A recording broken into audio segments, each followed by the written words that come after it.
So it's an amazing opportunity when you think about what you can go to create.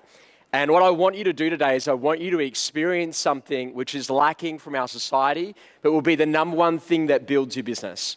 What I'd like you to do is I'd like you to look deeply into the eyes of the person that is next to you. And as you do that, I want you to say to them on the count of 3, confidence looks good on you. 1, 2, 3.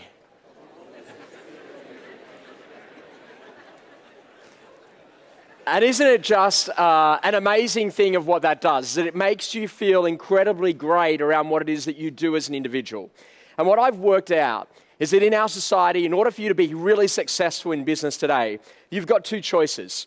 The first choice is that you can be that individual that is the I get to.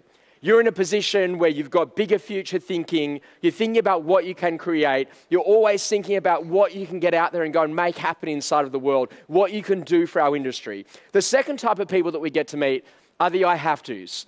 They're the types of people that are in a position that they've got a ton of inward thinking, a lot of insecurity. They're very worried about what's happening inside of their life. In fact, every single morning they open up Instagram and they have a look at everyone that's on their Instagram feed and they see their perfect abs and they see their perfect haircuts and they see their perfect lifestyles and their perfect cars, and then you literally just fill yourself with a ton of insecurity and you actually don't go to do anything that you actually came here to do.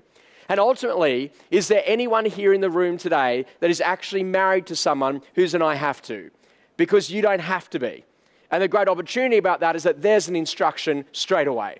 And the great opportunity here is to think about that businesses today either fail because they leave their customers or because their customers leave them. I was on the phone call to my dad last night, and Dad advised me that our great neighbour down the road, 96 years old, has actually passed away overnight, and Dad has already been called in to get the instruction. His new recipe for business success is just to outlive his customer base. Now, if you think about what that is that ultimately the person who is going to be the best in this industry is the one that is able to adapt. Because the people that are the kings and the queens of a previous era are not the ones that are going to adapt the fastest. And that ability to be able to change is ultimately what makes you great.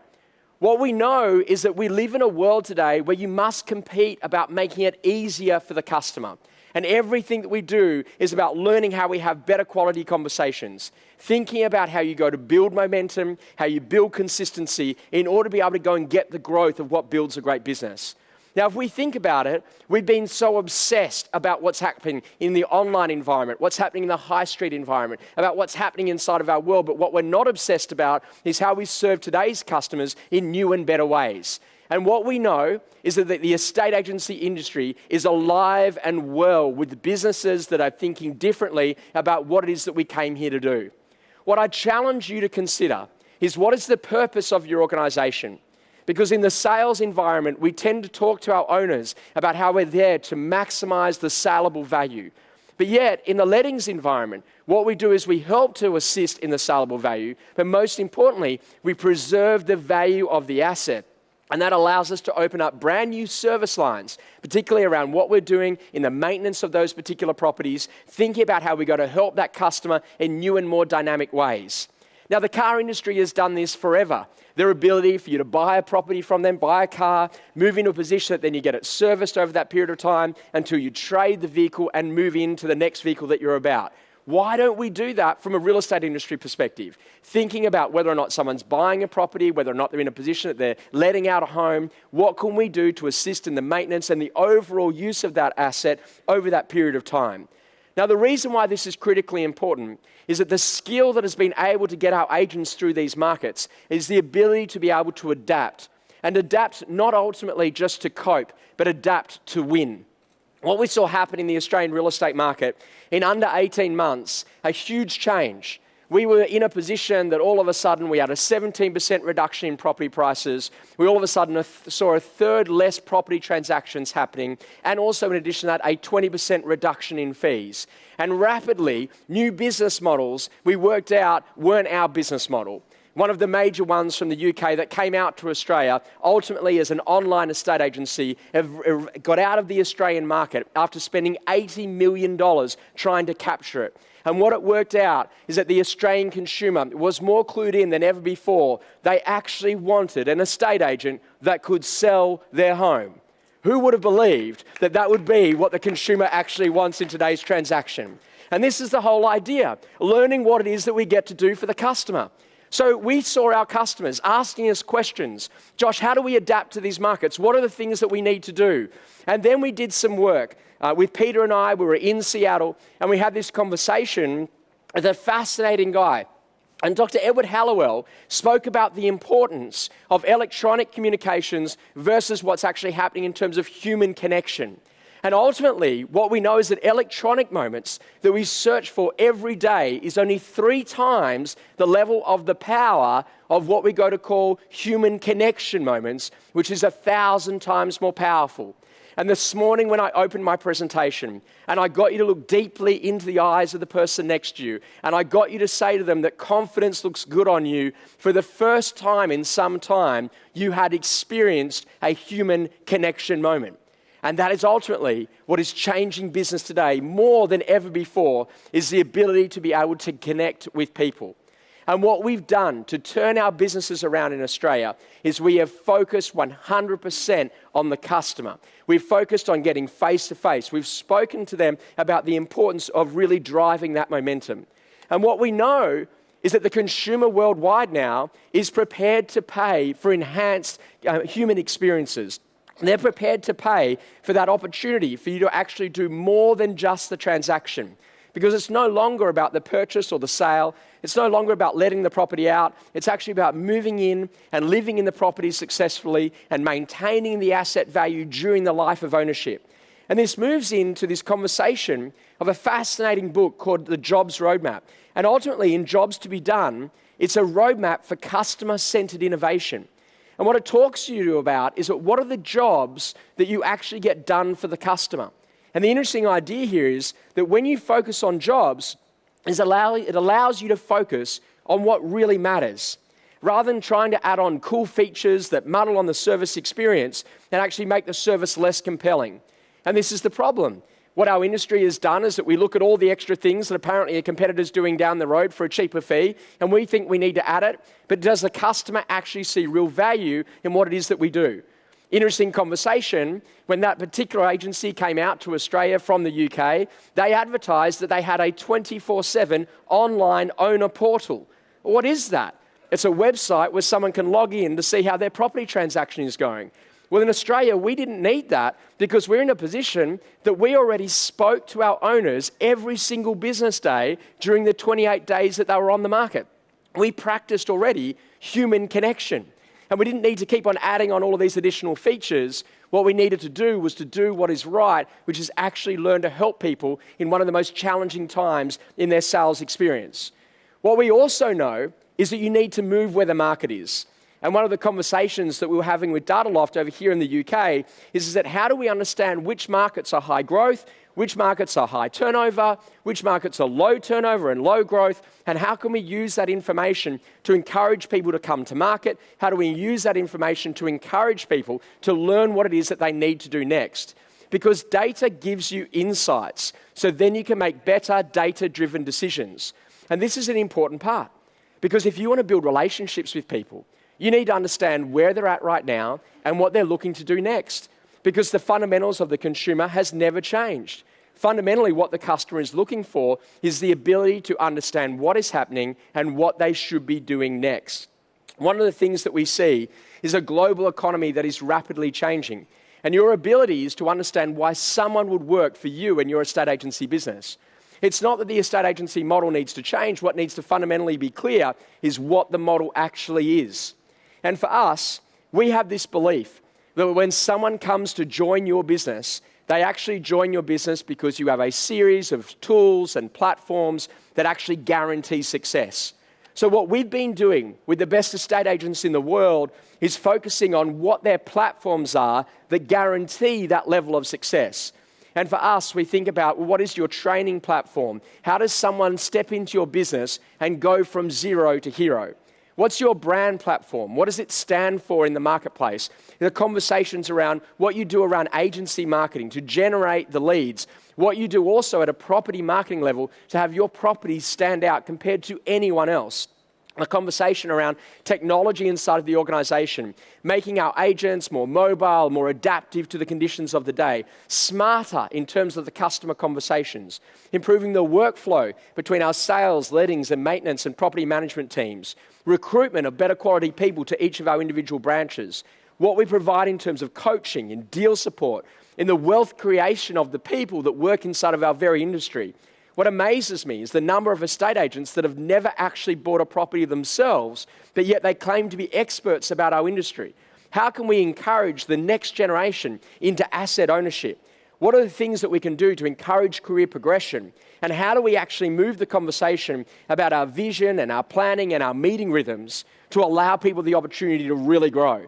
And now all of a sudden, you just realize we've been focusing on the wrong things.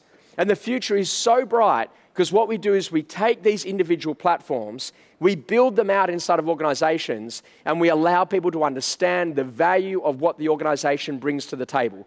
The ability for leaders to take individuals from zero to hero in the fastest time possible.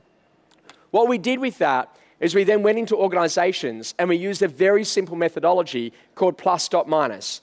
And plus was, we're already doing it and we're nailing it. The dot is in a position that it's so-so, and the minus means that we're nowhere.com, and we need a lot of work on that. So what we did with people is that we would sit down with business leaders, and we say, if you want to move the needle the most, you need to be articulate with your people on what you want them to be doing next. And so what we did is we said, okay, great. What is going to help you to move that needle the most? So inside of organizations, we would decide on 5 or so things that over the course of a 90-day period that everyone inside of the business would commit to. That might be things like a 45-minute call session, driving up the number of appointments, the usage of our database, what it is that we're doing in terms of dialogue role play to make more effective consumer conversations, and also to making sure that we're engaging in our meetings. All of a sudden, you look at this, you have a look at one individual inside of the firm, and you realize, okay, well, Josh is really good at 45-minute call sessions. He's really good at driving appointment numbers, but he's nowhere on using the database inside of the business. And in terms of his dialogue role play, he's not that good at it. He needs work. And his media engagement is very low. So how do we shift that? When we go through organizations, we get each individual inside of the branch to actually rate themselves on those particular items. And then we just ask a very simple question. What does the business look like if everyone is a plus in each of those areas? And what we worked out is that we're trying to do too many things, and we need to adapt by learning the conversation about what are the things that are ultimately going to move the needle the most. This sort of thing has allowed our individual clients to achieve their best numbers on record in some of the toughest market conditions that we've ever seen. In addition, it makes me think a lot about Jim Collins and this quote that he comes up with, that the greatest danger in business in life lies not in outright failure, but in achieving success without understanding why you were successful. And this is the fascinating thing, because how can a brand be successful in one market and not be in another? Because it doesn't know what makes it great. And what we do is we focus on businesses in helping them to understand what makes them great. In the sales and the lettings world, we built out this layer cake. And the conversation was about understanding how you actually generate your instructions. So when you lose an instruction, most estate agents will get on the phone and say, why did we lose? It's like you're a sucker for more punishment. You want to get more of the rejection. Why wouldn't you get on the phone from all the instructions that you've won and ask a very simple question, what made you make the decision to use us? And then we start asking different questions. How did you find out about our brand? What made you make the decision to use us? And it starts to get you to think very differently. So inside of business today, we know that personal networks are everything. Vern Harnish came out with a great quote. He said, what are the top 25 relationships that if you had would master your market? The architects, the builders, the surveyors, the people in the area, the lawnmowers, whoever it is that is actually already meeting the customers that you want to attract. What that leads into is better quality applicant work with our buyers. Understanding that when someone buys, they might be buying an investment property, maybe they're buying a property to upgrade, that might create a sales opportunity, which then leads into the past clients of the business. And what I've learned is that to be successful in business, you need to go deep with your existing customer base. And the more that you understand that business is about serving your existing customers in new and powerful ways, in opening up new service lines to be able to help them with whatever they want to be doing inside of the property transaction, that is where the future really is. And ultimately, that then allows you to actually be able to breed social proof. We know that every single time a sign goes up, a sold sticker is applied, a let sticker is applied, that all of a sudden people see that action. And the speed at which we can do that gets more customers wanting to use us. That then leads into our community engagement and interaction, which is a very important part to building a business, because then we've got all of our existing landlords. How many of your existing landlords have met with their property manager in the course of the last 12 months face to face? How many of those landlords live within 20 minutes of your office? And how many of those landlords are in a position that they would like an equity check on their existing principal place of residence? How many of them have signed up to your Landlords First program to get access to buy investment properties? How many of them own commercial properties? How many of them would be interested in a maintenance contract on their existing assets to maintain its value? And you start to realize we have not even touched the edges of what this industry is capable of doing. And it gets you to think, what about all the people that inquired on fee at a property management or a lettings level that we just never followed up with? But yet, when we go digitally onto Amazon, if you type in blue bag, all of a sudden that blue bag follows you around the internet for months, but yet you call an estate agency about fee and you never hear from them again. It's like all the estate agents that I coach are themselves in a witness protection program, treating all their customers as though they are in a witness protection program. Now, that idea is fascinating because then it leads us into the opportunities that you see with the Land and New Homes Network about the opportunity for that new homes market to generate a ton of leads. In your business today, what's working for you? In your business today, what are the things that are not working for you? And then how do you actually go to amplify that performance? And what we did is I did some work with a company and they guaranteed me that their number one lead source was buyer work. And when we actually went in and we had a look at their last 108 instructions, what we identified is that their number one lead source was actually their past clients. Their number two lead source was actually all of the people that had been out to go and do valuations on. Their number three lead source was actually social proof. And all the way back, at the furthest distance, one of the smallest lead sources was actually their buyer work. But do you know how many 45-minute call sessions they had actually put towards their past clients? Or how many 45-minute call sessions they'd done towards their personal network? Not a single one. And this is the travesty in business. The wasted energy, the wasted effort, the wasted marketing dollars to try to attract customers when we've already got a heap of customers right here that are looking for us to serve them in new and better ways. And this makes me think around a really simple thing. The same team wins every year in business. And that's the team that actually has the discipline to master the basics. And what you don't realize is that when a market changes, you need to be able to adapt. In Australia, 12 weeks ago, we had the election of a Prime Minister. And we've actually had the same Prime Minister for 12 weeks straight. It's almost like a record. The paramedics now feel safe to ask people who the Prime Minister of our country is. And during that time, we've seen property prices rebound by a staggering 6% in a 12-week time frame. What I learned when I was over in Christchurch is that after the earthquakes, property prices across New Zealand increased by 40%. Because when a country rallies together, after it's been through a significant event, significant things happen. I'm no expert on what's going to happen post-Brexit, but what I can tell you, if what I see has happened in Australia, what I can see has happened in New Zealand, when there is unified leadership after a long period of instability, you're in for the mother of all market changes that will allow you to be the best estate agent that you can be. Learn to adapt, predict what's going to happen, prepare your business for what is ahead, and be in a position that you amplify what works and discard what doesn't. What I know is incredibly important, and this is a really important part, is that this is not just a business. Estate agency is a lifestyle that has created and afforded some of us some of the best lives that we could ever have. And it makes me think about Mark Benioff's quote, that business really is the greatest platform for change. Now, when I think about that, think about how much your business has created for you, how much it's created for your communities, how it's changed the lives of your customers, and get back to the core purpose of what you came here to do. Now, we've got a live cross that we're going to cross now to Michael Pallier. He's one of our main agents over in Double Bay in Sydney. Michael's worked with some of the who's who inside of the estate agency industry. And one of the great things about him is to learn his story about how he got into estate agency. So, Michael, good evening to you there and good morning from here in London. Hello, Josh. Great to speak with you and great to see everyone today here, or this evening Sydney time and today your time in London. Michael, you've got an amazing story. In coming into the real estate industry, you started out selling cars. Can you talk to us about what happened and how that impacted on your real estate career? Yes, thank you, Josh. I've got a real close relationship with England because my mother's English and I used to work for Rolls-Royce and Bentley. I worked at the Rolls-Royce factory. I used to assemble the cars in Crewe in the north of England back in the late 1980s. And then I came back to Australia and I got into the sales department. And I was very successful selling the Rolls-Royce, Bentleys and Mercedes-Benz here in Sydney.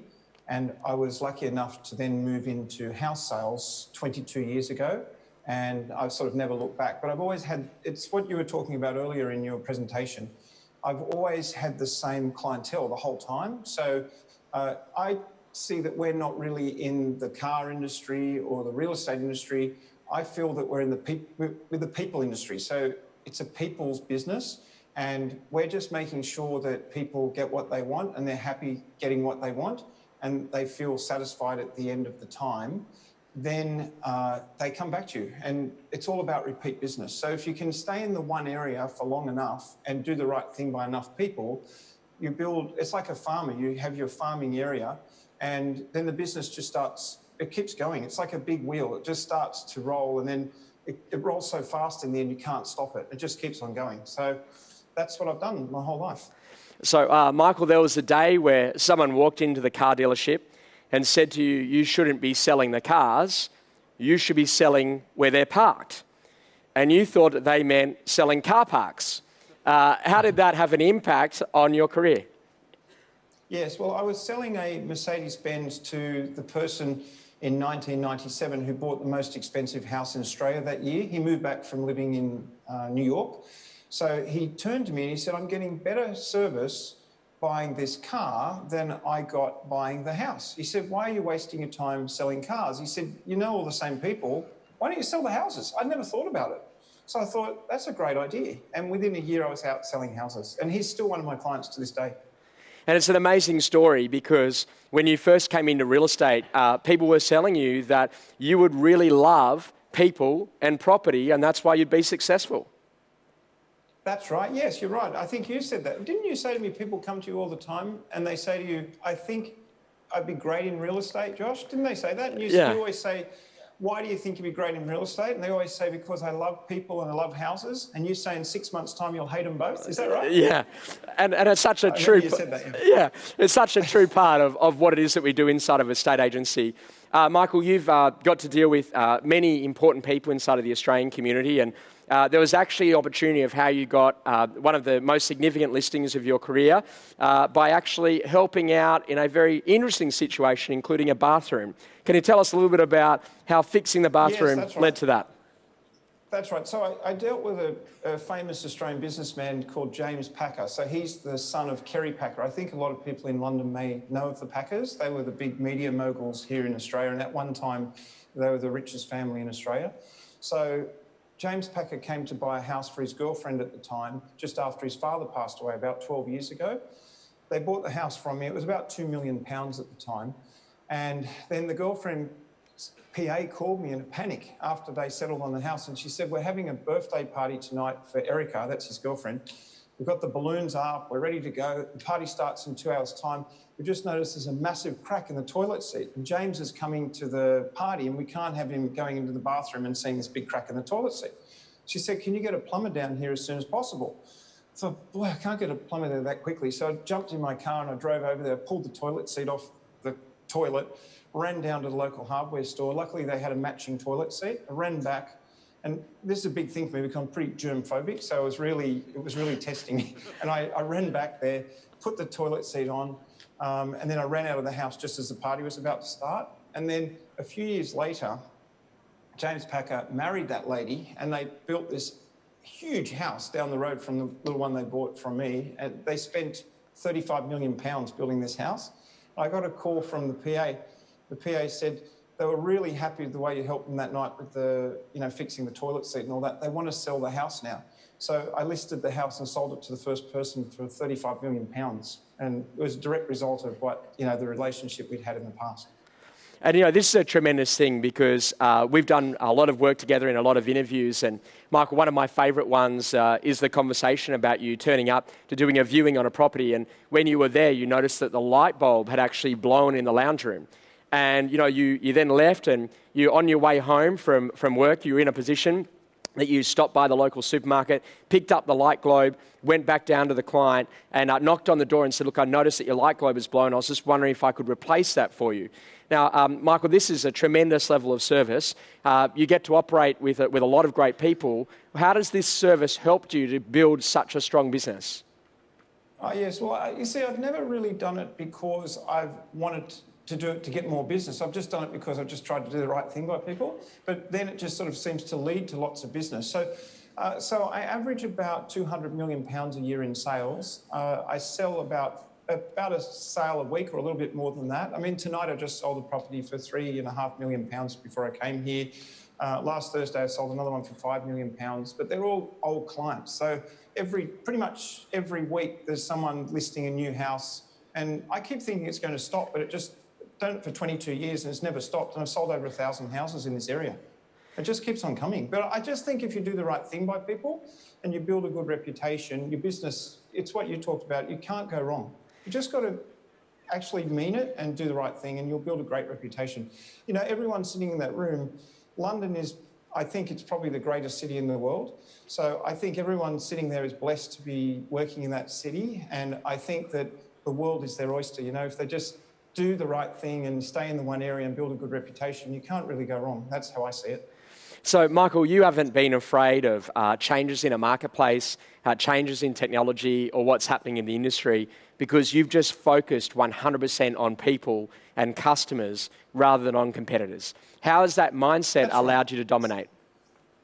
Yeah, well, I never read the newspaper, so I don't know if the market's going up or going down, or the economy is going sideways, or people are migrating away or coming here. I don't know. All I know is that people want to sell houses. So when people talk to me and they come in and say, interest rates are going up or they're going down, I say, I'm really not sure about it. I'm just selling the house. I'm just here to show you the house.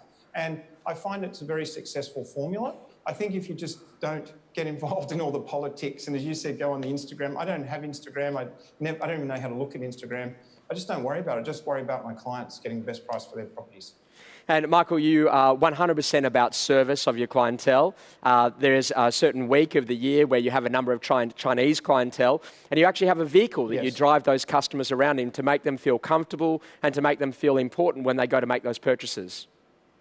Yes, that's right. We have a Rolls Royce and we take the Chinese clients out. They seem to really love it, and take them around and show them the nice houses. And we've sold so many houses to Chinese clients. I love Chinese people. In fact, my wife's Chinese. I just think they're great people. And you probably see the same thing in London. The great cities of the world, they love going to them. London, Sydney, New York, they love it.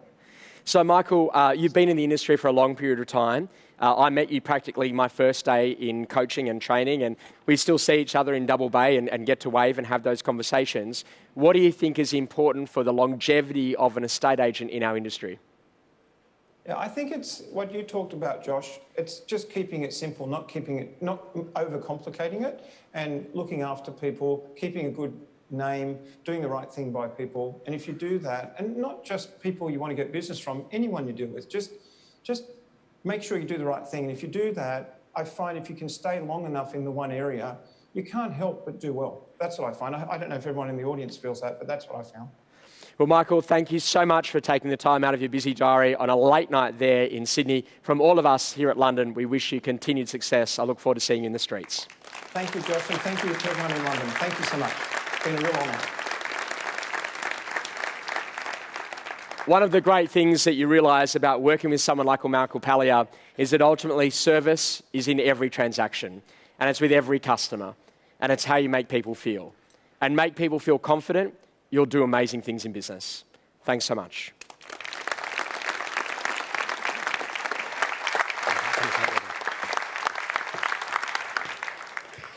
Michael, if you can still hear me, Peter Knight speaking. Just want to say a huge thank you for giving us your time up this evening in Sydney, and what a great contribution that was. And I just thought, some of the things, Josh, that you highlight, and you do it so well, mate, in terms of highlighting that it's the ordinary things and doing the ordinary things extraordinarily well that separates the best from the rest. And thank you, Josh Fegan, as well, for an outstanding presentation and championing our shared cause of raising standards of estate agency across the world. Have you seen my dad's new company? I thought it was just an excuse for him to go and have free lunches, but actually it works. So go kerfuffle.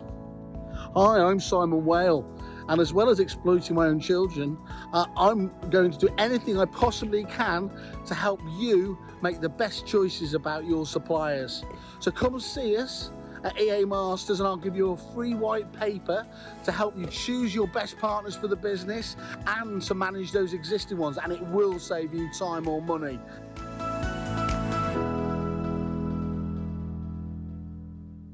Over 80%. That's the rate Aussie agents sell the properties they list with Rex, Australia's leading cloud and mobile estate agency software that gives you more time for real customer service. Rex goes where you go, lets you work the way you want, and integrates with your favourite applications, helping you grow customers for life. List and sell like an Aussie with Rex, or come say g'day at Stand 26B. Let's face it, digital marketing for property can be complex, confusing, and time-consuming. That's why we've created Spoke, a simpler way to advertise your brand and listings on social media and across the web. Spoke creates ads and websites super fast, in just 4 clicks, using powerful targeting tools. And loaded with AI, Spoke lets you spend less to reach more of the right people. With no setup fees, monthly subscriptions, or lock-in contracts, you've got nothing to lose. So get started today, or come say g'day at Stand 26B. We are all born with the potential to succeed. But great success is never achieved alone. The best of the best in all walks of life are coached to succeed.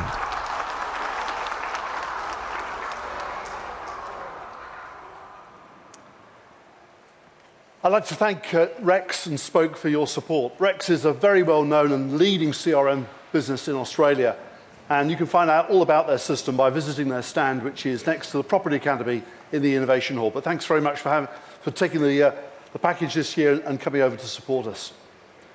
Now, for our next session, you'll be given the opportunity to submit questions to the panel via the app. So simply select the session from the schedule page, and you'll be able to submit your question. At Property Academy, we build all of our programs using a model that I developed 20 years ago called People, Systems, Brand. Pretty much every aspect of business comes under one of these 3 headings.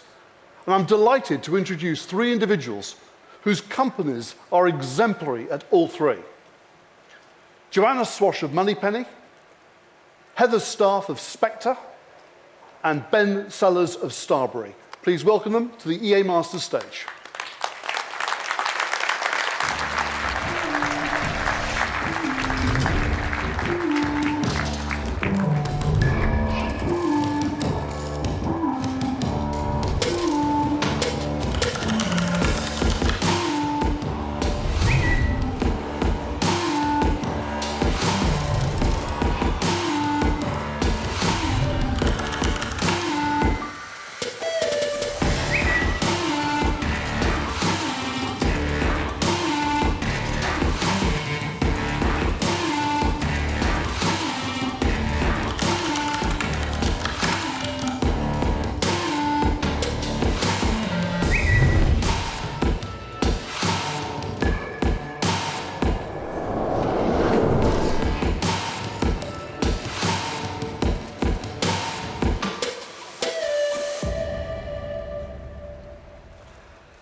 And now I'd like to welcome back, for the third year running, our wonderful awards presenter, Gabby Logan, who will interview our 3 special supplier guests. Please welcome Gabby. Hi, guys. Thank you so much, Peter. Hello, everybody. Good to be back. Good to see you all. And can I just say, the graphics are looking amazing, aren't they, up there? It is a new venue, and very, very lovely to see you guys as well. New faces to me, but also some familiar topics and some interesting ways that we can go in this panel, I think. So let's start with you, Joe. You've got 700 staff at Moneypenny, over 2 continents, 3 different sites. You've got your brand, you've got your core values, you've got the service that you want to give. When you grow like that, how difficult is it to keep those central tenets? Actually, it's really difficult. So on a scale of 1 to 10, quite often it's 11, and we'll all kind of know that feeling. And it can be exhausting as well, can't it? You know, doing the right thing all the time. But let's face it, we're all in the people business. It's a service industry. And as Josh and Michael were just saying, it's so important. Human connections can only be delivered through people who are engaged, happy, feel special and involved. And people that aren't engaged or fed up or ignored just can't do that. So over the years, we've learned so many lessons, made so many mistakes as well. But the key thing is that every tiny little thing matters. And what you used to do for 5 people, 10 people, 50 people, you have to do that as well for 750 people.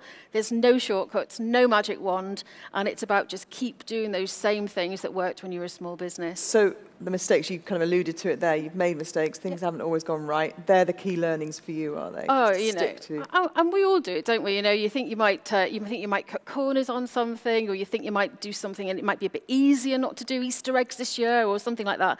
And it's not. You just have to keep going and keep doing those same things for them. Also, about expanding into America as well. So that was a key learning for us, because it really makes you look at your business and think, why is it special? Michael was talking about, it's about doing the basics and doing them right and doing it all the time. And that really made us stop and think about what is it that we actually do and how do we bottle that and go and take it somewhere else. And what we should have done to start with is send people that we couldn't spare. And it's only now that we've flooded the US office with homegrown UK talent that you can actually go and put those firm foundations in. And people here will be aware of that. If you're opening up a new office somewhere else in a different town, it's the difference between sending somebody that's worked for you and you trust rather than getting new staff. But a whole different continent, a whole different country, real cultural vagaries as well. Can you give us a little example of something that kind of surprised you? I think sometimes people coming into Moneypenny, they'd walk in and think, wow, it looks amazing, and it's all a bit fluffy. And so we go and take that feeling to America. And to start with, there was quite a lot of mistrust. People were thinking, this can't be real, you know, where's the catch? Where's it all going to go wrong? And actually, no, guys, we do look after you. We want to do the right thing all the time. If you're not happy with something, tell us, it's fine.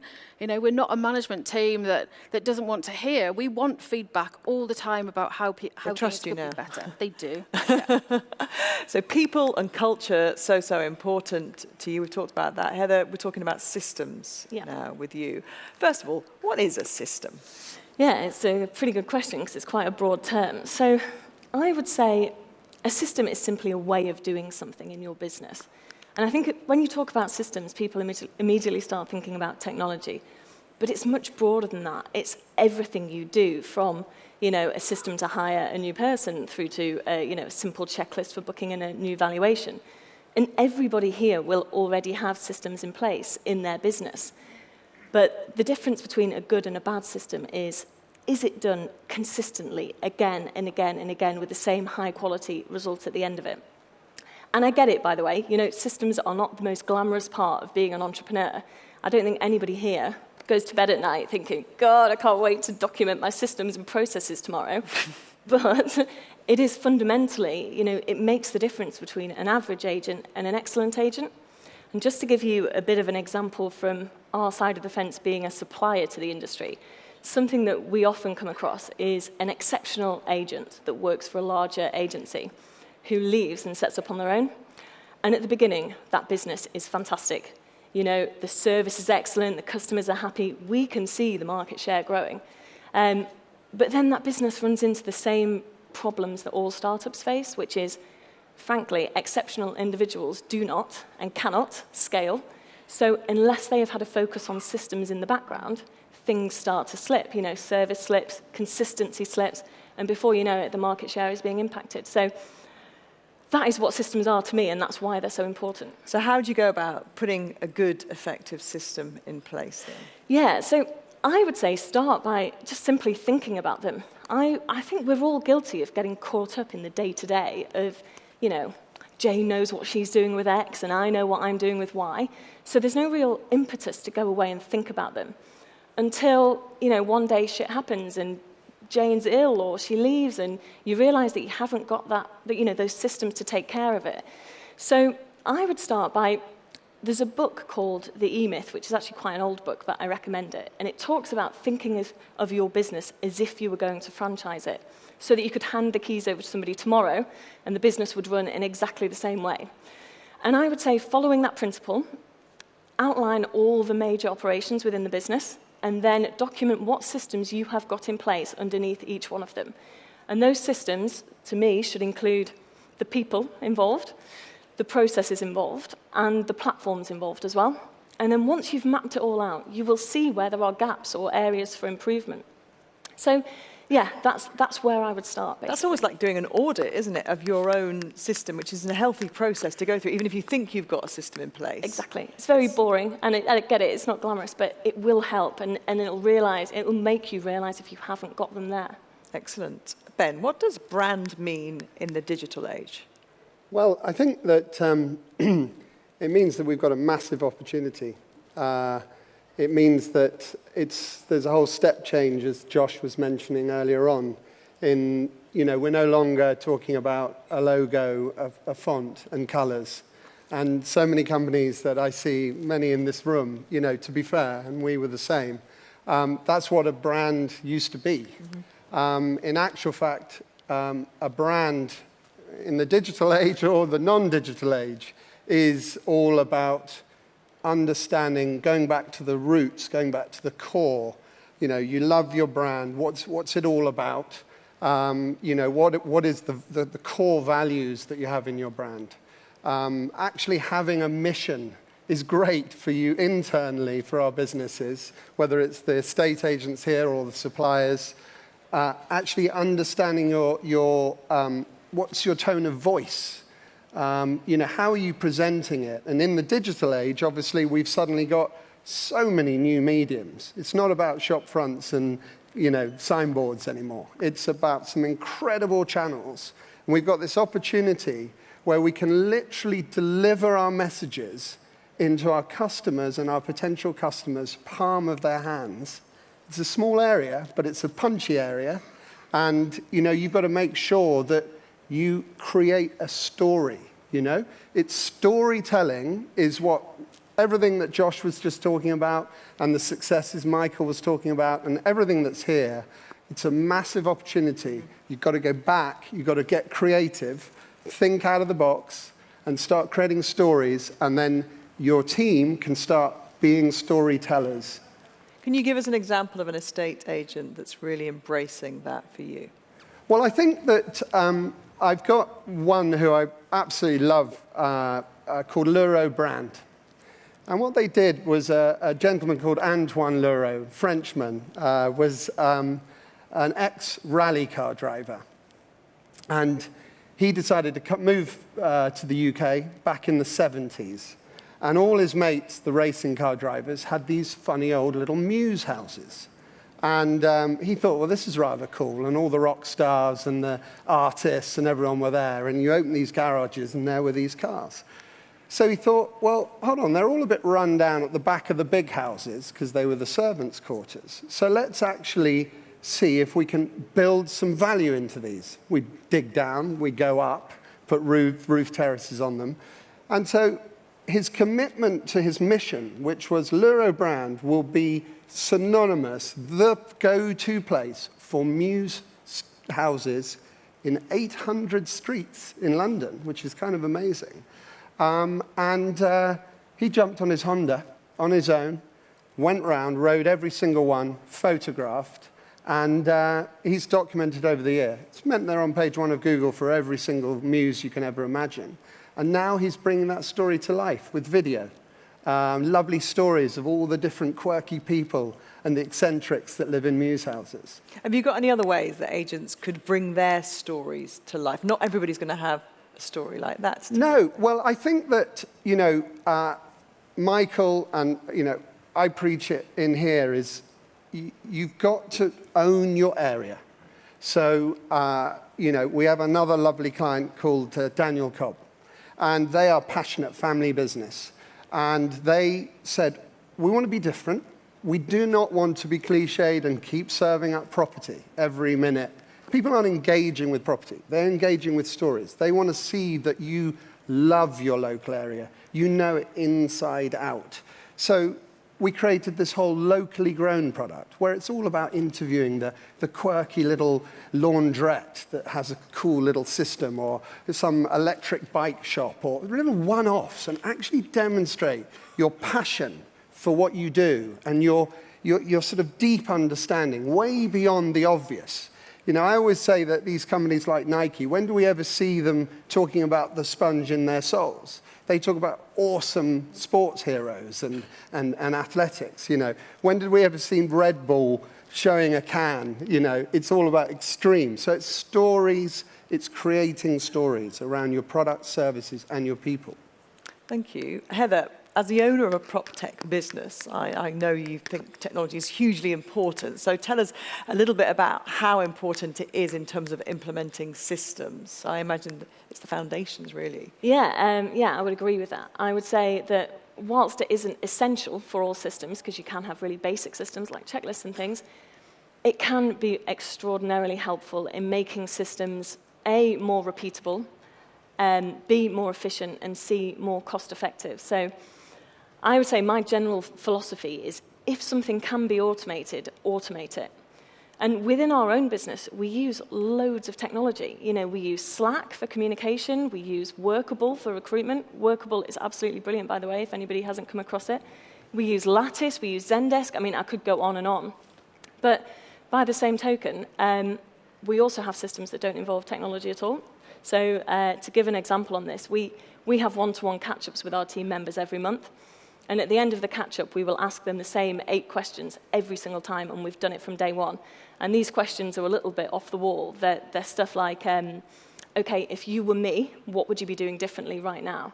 And what's not fun about working here?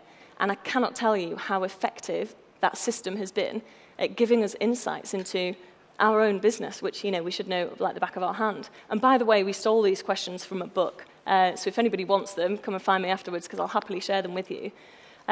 So yeah, I do think technology is very, very important. There are industry-specific prop tech that definitely people should be looking at, and non-industry tech that people should definitely look at as well. But I do think within our own business, because we all have this attitude of we definitely have a passion and a willingness for looking at and adopting new technology, and that is why we use so much tech, and I do think that's why we've got that as a bit of a USP. So that principle, I would say, applies to every business, agency, anything. So yeah, whilst tech isn't essential, I'd say it's pretty important. Just by the by, what kind of things weren't fun about working in the business? So the thing that I got last, actually, was from our head of sales, who said the commute. And I was like, mate, I can't do anything about your commute. Just move closer to Manchester, because he lives in Chester. But sometimes you get things like, actually, I'd right back at the start, somebody said it would really help me out with family commitments if we could just do more flexible working. So we have. So people, and it sounds really obvious. If you ask those questions, you've then got to address them, haven't you? You can't just keep asking them. Exactly. And we force them to give an answer as well. They can't say, oh, no, everything's brilliant. Like, look, you've got to give an answer, and it forces them to think of something, and then that's something that we can take away and work on.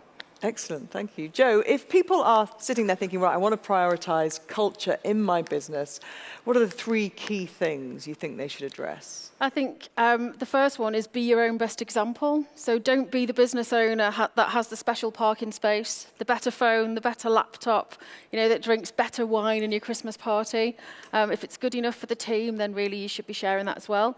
Create a great environment, because, it's great to have these customer-facing, beautiful areas, areas in the branches, but don't have the crappy kettle and toaster in the back for the staff. You know, go and create something really nice for them, so that they will first self-recruit people like them, so that you're upholding your culture. And secondly, they're engaged, they're happy, and they can deliver great human connections, like Josh says. And also, I think one really key thing is it's great to look after the good people in your business and do all the right things, but get rid of those bad apples. If there's anybody in your team that you would be relieved if they resigned tomorrow, you have failed if that happens. You just need to let them go now. Okay, thank you. I'm going to go out to the floor, but just on the first point there, I remember about 10 years ago, I happened to be flying back from Edinburgh to London with the head of marketing for BA. So I was thinking, excellent, we'll be sat at the front, we'll have a really nice, and he said, oh no, I always fly incognito. I like to see how the staff work, and I don't, so I just sit anywhere on the plane. So I thought, okay, fair enough. So he gets on the plane, and they literally, oh, hello, Frank, how are you? Oh, sit down here, Frank. So I said, not very incognito, are you? And he got the most amazing service for the whole flight. And so he said, I didn't tell them I was coming. I was like, yeah, they might have guessed. So, yeah, but it's a very good point. I like that. Okay, let's go out to the floor then and have your questions. I think I will see them on the screen, I hope. Here we go. This is from Christopher Watkin. For Heather, you've gone on record that only 12% of house sellers return to the agent that sold them the house. Why is that? And what can agents do to improve that stat? Yeah, so with our product, Hello Again, we actually did a survey. It was a huge survey to work out what percentage of people do go back to the same agent that they purchased from. And also within Hello Again, when you upload your data, you can see your own stats in terms of repeat business, and it is always a little bit shockingly low. And yeah, we did a bit of digging into it because about 4 years, I think it was 4 or 5 years after purchasing a house, over 75% of purchasers cannot even recall the name of the agent that they purchased from, which might sound shocking to us all, but that's because we're in this industry and we live and breathe it every day, so names mean something, brands mean something, but to the average person, they don't. And my husband actually falls into this category because he confused Winkworth and Hunters with our own house. So, yeah, I think that the mistake a lot of agents make is that they think, oh, they'll remember us, and they just don't. So it's about keeping that communication over the years, and it might only be once a year, but just let them know that it was you, you know them, they know you, and then hopefully that stat should improve. Excellent. Okay, let's get another one. This is from Brendan Kay. Ben, just how important is brand really to our clients? Having recently rebranded, changed everything including the name, nobody seemed to care or notice. Scary as a business owner, but service seems to be more important than brand. Is brand really as important as we think? Well, I think that it goes back to what I was saying earlier on. You know, brand is a lot more than changing your logo. It's, you know, you've done that change, so you've made a good attempt now to draw a little bit of attention to your business. But it's got to be backed up now with a digital strategy, you know, which I say digital, it's on and offline strategy. So it's got to work through your business. Your team have to be communicating your stories, as I mentioned. You've got to actually deliver messaging. You've got to have a creative campaign that helps promote your products, cross-promote your products. And actually, you also need to make sure that you've got the tracking in place to understand these efforts, because we get them wrong. As Joanna's saying, it's not always a surefire hit, but you get things wrong, you get other things right. And, you know, so it's all about actually being brave enough to run a campaign to support this rebranding and stick with it, but be agile enough to move according to the results you're seeing. Okay, I think we've got time for one more question, have we? Yes, hopefully. Let's have a little look. And this is from Jane Gardner. As a small business looking to grow and already working silly hours, how do you find the time to plan all the systems and processes that you need in order to grow and ensure that the systems you use as a small business will translate as you grow? I think that's another one for you, Heather, isn't it? Yeah, I do get that. I think it is really difficult to step back and look at your business rather than be in it. But I would just say, you know, set some time away. Being an estate agent is difficult because between normal working hours, you sort of need to be on it, and you are going to get questions. You're going to get, you know, day-to-day stuff to deal with. But if you just set some time apart to just lock yourself away, break it down into the major operations, like I said, and just do the key systems, the major systems underneath that. So like recruitment is a system. And within our business, if I look at that system now that we've got to recruit people compared to what it was at the start, there's a massive difference. You know, now there are multiple people involved, depending on who we are recruiting. There's a 3-step interview process, which is all documented. And we use the workable platform, so people, platform, process. But that has taken us time to get there. And I'll hold up my hands up and say at the start, we did make a few mistakes because there was no system. But as and when you realize that you're coming across something where there is no system documented and you are slipping up and you are producing inconsistent results, just step back and think, right, I need to get a system in there. Just put your mind to it, I would say. Thank you so much, guys. That was fantastic. We're out of time, sadly. But ladies and gentlemen, Joe, Heather, and Ben. Thanks, Gabby. Thank you. You've been that way. Okay. Thank you. So thanks very much indeed, Joanna, Heather and Ben, for sharing your insights and ideas, and of course also Gabby, who will return shortly for another special interview.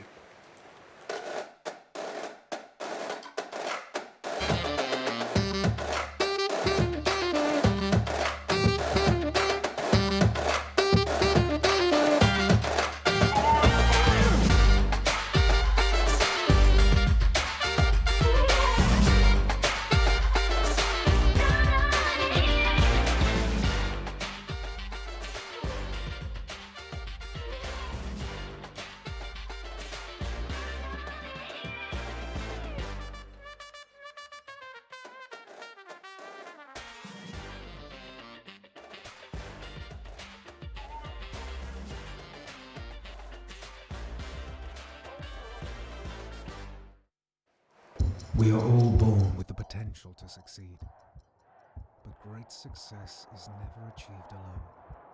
The best of the best in all walks of life are coached to succeed.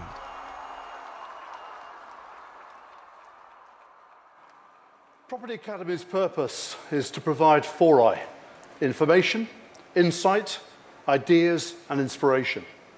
And I really hope that you'll conclude at the end of this conference that we've delivered on all 4 of those fronts. Now, our next speaker is perhaps one of the best informed people in the entire residential property industry. Daniel Barria is the Customer Insights Manager at Rightmove. He has access to literally billions of data sets, so he's better placed than anyone else to observe all the industry trends. I'm delighted that he's here to share all new and never previously published information and ideas. Please welcome Daniel Barria of Rightmove.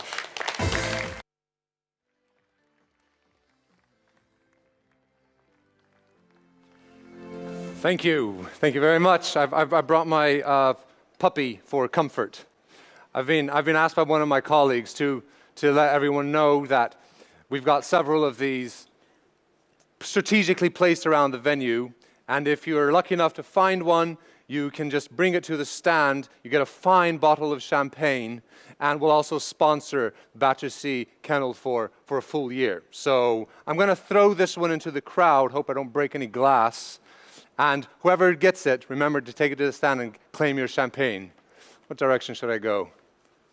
Okay, ready? Oh, ouch, fell on the floor.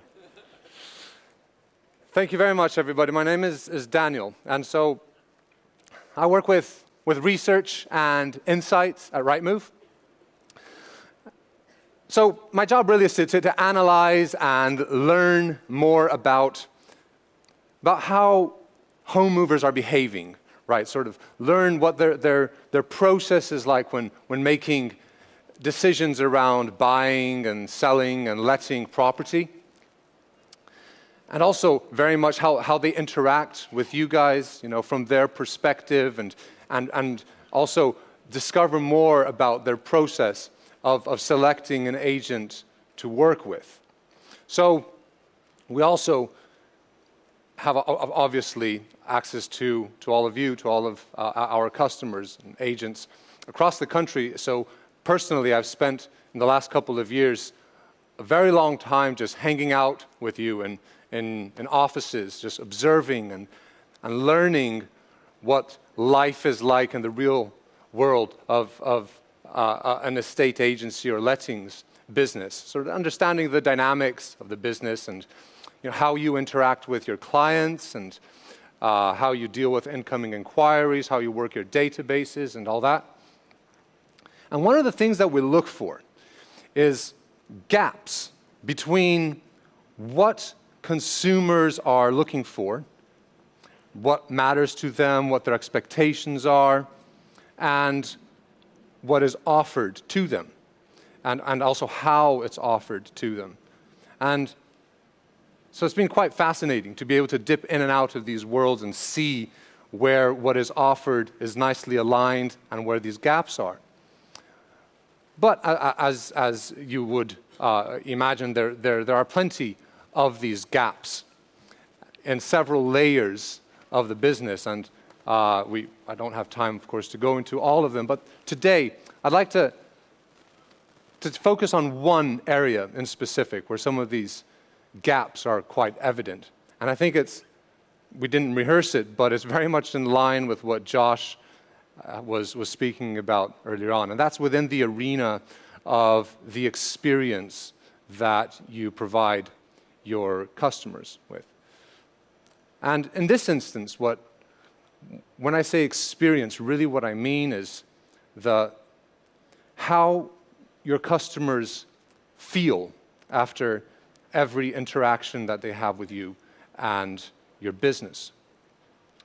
So the word feel is a little bit problematic sometimes, especially for an analyst who wants to quantify everything and put everything into a pie chart or a graph. We tend to shy away from the touchy-feely kind of subjects. But there's no escaping the fact that the feel factor is perhaps the most dominant factor in the decision that vendors and landlords make. So we've done a lot of work to explore this. We've actually worked with a group of behavioral scientists, like real experts in the field of consumer psychology, who studied what's actually happening in the mind of landlords and vendors right in that moment of making these crucial decisions around choosing which agent to work with. And one of the things that this research has brought out quite clearly is the major role that the subconscious plays in this whole process. We like to think that we're pretty rational in our decision making, but as it turns out, we're not. Not nearly as much as we think we are. So a lot of that, the way the subconscious works is our brains are picking up on information and subtle hints and subtle signals, and it's matching them with our memories and our stored and archived information, our previous experiences. It's processing all of that. And only then is it pushing it forward to our conscious mind, where we're finally aware of the fact that we're actually thinking about it. But, and this is key, by the time it gets to our conscious mind, it's already been loaded in a certain direction. You're already inclined in a certain direction. And most of us are quite happy to go along with, I guess we usually call them, the instincts or gut feel. We kind of go along with that. So influencing that part of the process is something that we've been exploring a lot more. So the general consensus is that about 90% of this process takes place in what we can call the feeling part of the brain. This is where the perceptions and instincts and emotions and all that come into play. And only 10% of it is actually an irrational, coming on the rational part of our minds. Now, what our research shows is that perhaps because vendors and landlords are dealing perhaps with their greatest asset, it's a major decision for them, they're really trying their best to be more rational than they usually are in the day-to-day. So what the research has shown is that the split during that moment between the gut feel and the logic is about 70-30. Now, just a quick disclaimer here. We're focusing right now on the 70% because it's such a major part of it. But it's still crucial, obviously, that the 30% is properly addressed, right? You still need to satisfy the logical part of the brain. So, because no matter how lovely you are and how much they love you as an individual, they may just bring you into their families even. But if you can't prove to them that you can sell or let their property effectively, then it's unlikely you'll be instructed, right? But let's focus on that 70%. Because I think this is something that is often overlooked and really does tie in with what some of the other speakers have spoken before, including the brand and processes. All of that really, in one way or another, connects to the feel factor. So one of the things that the research shows is that when a vendor or a landlord is right in that process of making these decisions, they're asking themselves these big questions, major questions about trust and professionalism and value. But what we see very clearly is that these questions, these big questions, are answered in the smallest, most subtle and often seemingly insignificant ways, because it's not happening in a rational part of the mind, right? So this is why the simple and harsh truths around, getting the little things right from the start is so important. So how you come across from the very start, from the very first phone call, the first email that you send, how you're coming across plays a major part, and it's impossible to exaggerate how important it is in the decision that they're going to make further down the line.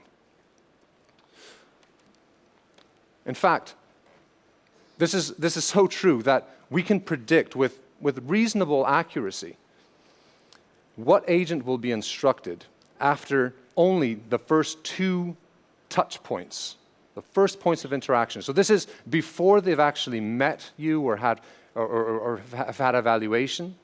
Just based on the first 2 interactions that they've had with you, we can already have a pretty good indication of who they're going to choose, just based on that first impression.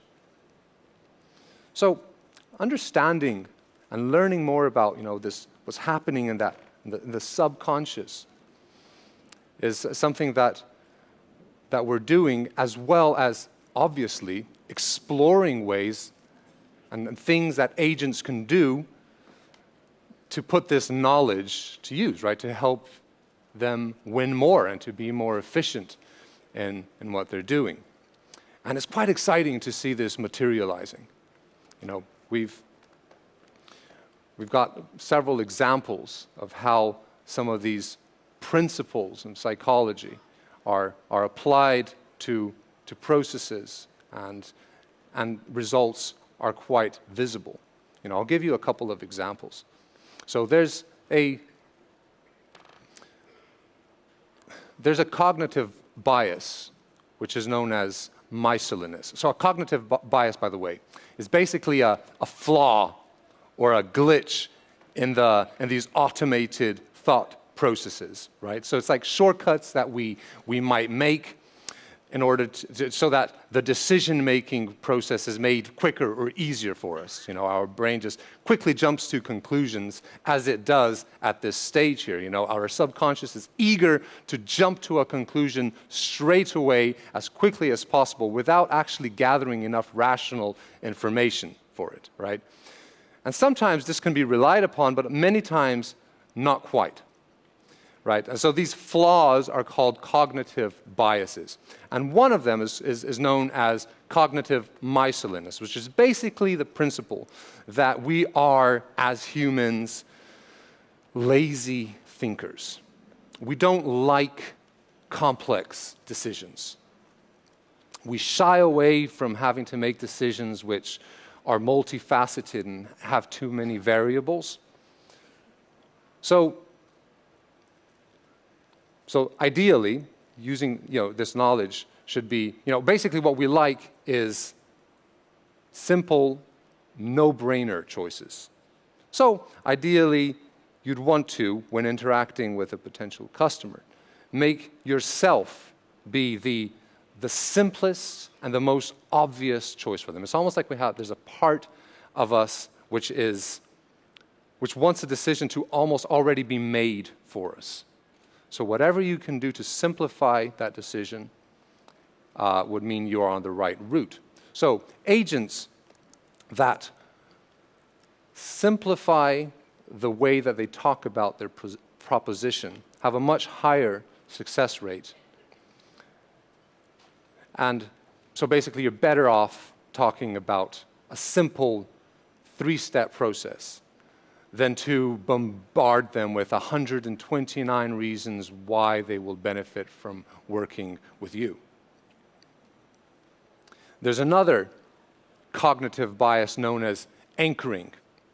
So this here is quite related to the previous one, in that because we don't like complex decisions, one of the things that we do in order to making that decision easier is to almost randomly select one element of the choice and then place perhaps more importance on it than it actually deserves. So, as an example, say you're going to purchase a laptop, right? So there's potentially 100 different types of criteria that you could decide to use, right? You could go for the graphics or the brand, the size of the screen, the speed of the processor, whatever it is. But because there are so many, you might decide, okay, I just want something that has a minimum of 250 gigs of storage on the hard drive. So what that means then is that when you're browsing online, you're searching for your options, your eyes might be drawn firstly to what the size of that hard drive is. It's the first thing you're going to notice. So you may actually not even consider other options, which potentially would even be better for you. They'd be a better option for you. But because they don't meet that one criteria, that one anchor, you don't even consider it as an option, right? So what can agents do with this knowledge, right? So if we see this anchor being quite dominant at a stage when a landlord or a vendor is looking at their options. Most of them will have an anchor. So let's look at the equation. It looks something like this. In their minds, they're looking at the financial gains, right? That's probably maybe the asking price or the yields, combined with the service that you're offering, and also combined with the emotional credibility, how much they trust you. They're weighing that up with the costs, the fees involved, right? So that's roughly what the equation looks like. But there will be one of these, or perhaps others, which will be more important to them than anyone else, right? So it will be their anchor. And this goes, so finding out as early as possible what that anchor is for each individual is very, very key here. So, and it would be wrong, by the way, to assume that the anchor is pretty much the same for everyone, because it's not. So, this kind of goes back to my previous point about those touch points, the interactions at the early stage. Because the quality of those conversations, which should involve asking the right questions and finding out as much as possible, and building as much rapport as early as possible, will then allow you to find out what that anchor is. And then, when you're talking about your proposition, you will then make their anchor the central point around it. So you're not going to inundate them with information about market trends and house prices in the area and all that, if what they're really looking for is someone who's going to hold their hand and take them through a process because they're not familiar with it, for instance, for argument's sake.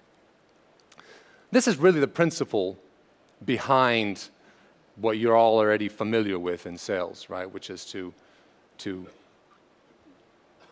avoid using a blanket one-size-fits-all approach to sales, right? You want to sell to the need. So you're already familiar with it, but this is the kind of psychological principle behind it. So I've been talking quite a lot in a short amount of time, covering a lot of ground, but where I'm getting to here. So I propose that there are two things worth thinking about. The first one is to remember those initial touch points, the very, very early stages, the first phone call, the first email that you send. Think about it this way. After that phone call, when your client puts the phone down, ask yourself, how are they feeling right now? What are they thinking about me at this point? Because whatever that is will most likely determine what their final decision is going to be a little bit further down the line. So really break down those little moments in the beginning and try to include at least one wow factor into each one of them.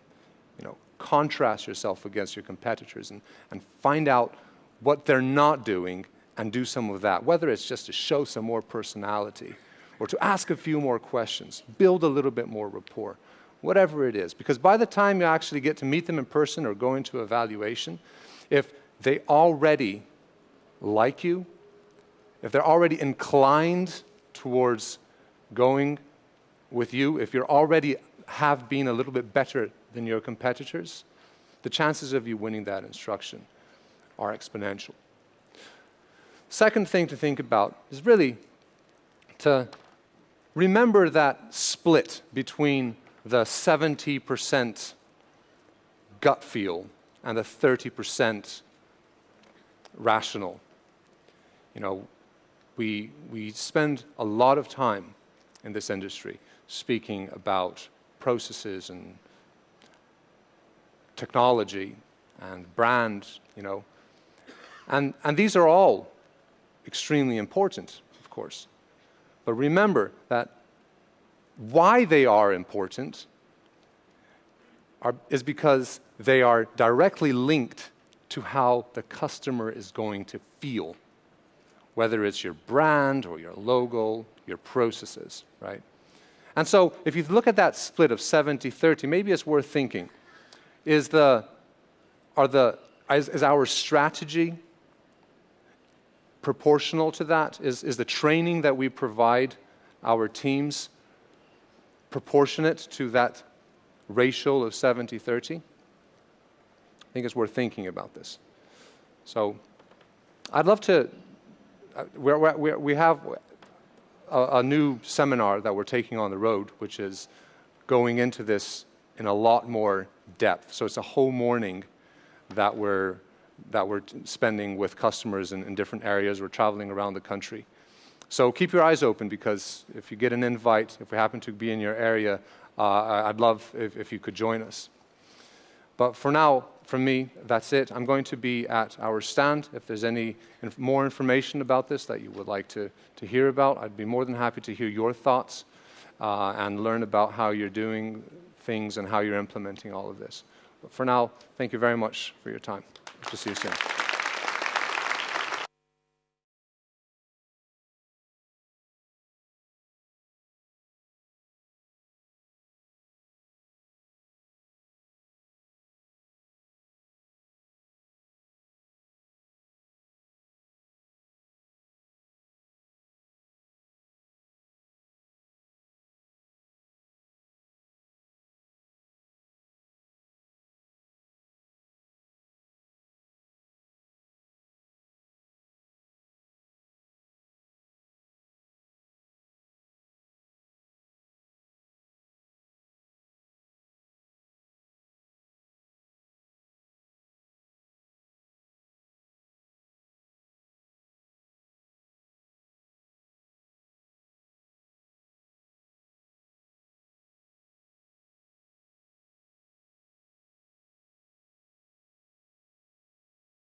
Thanks very much. Cheers. Okay, it's actually World Mental Health Awareness Day. So that is a great context for me as a psychologist. But what I want to try and do is actually look at some of the kind of positive aspects of our mental health. I want to look at optimizing performance, okay? So the first thing I want to do is make the talk about you. So if you've got a piece of paper, a pen, just think of one area of your life that's really important. Just any area. Write it down, whatever that area is for you.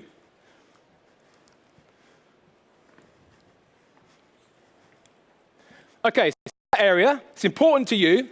Now, I want you to think of 3 personal qualities that are important for you to be successful in that area. So if somebody said to me, the important area for me is my business, I'm going to say, okay, what are the 3 things that you want to do, 3 personal qualities that will make you successful in that area? So it's down to you, your roadmap for success, 3 personal qualities.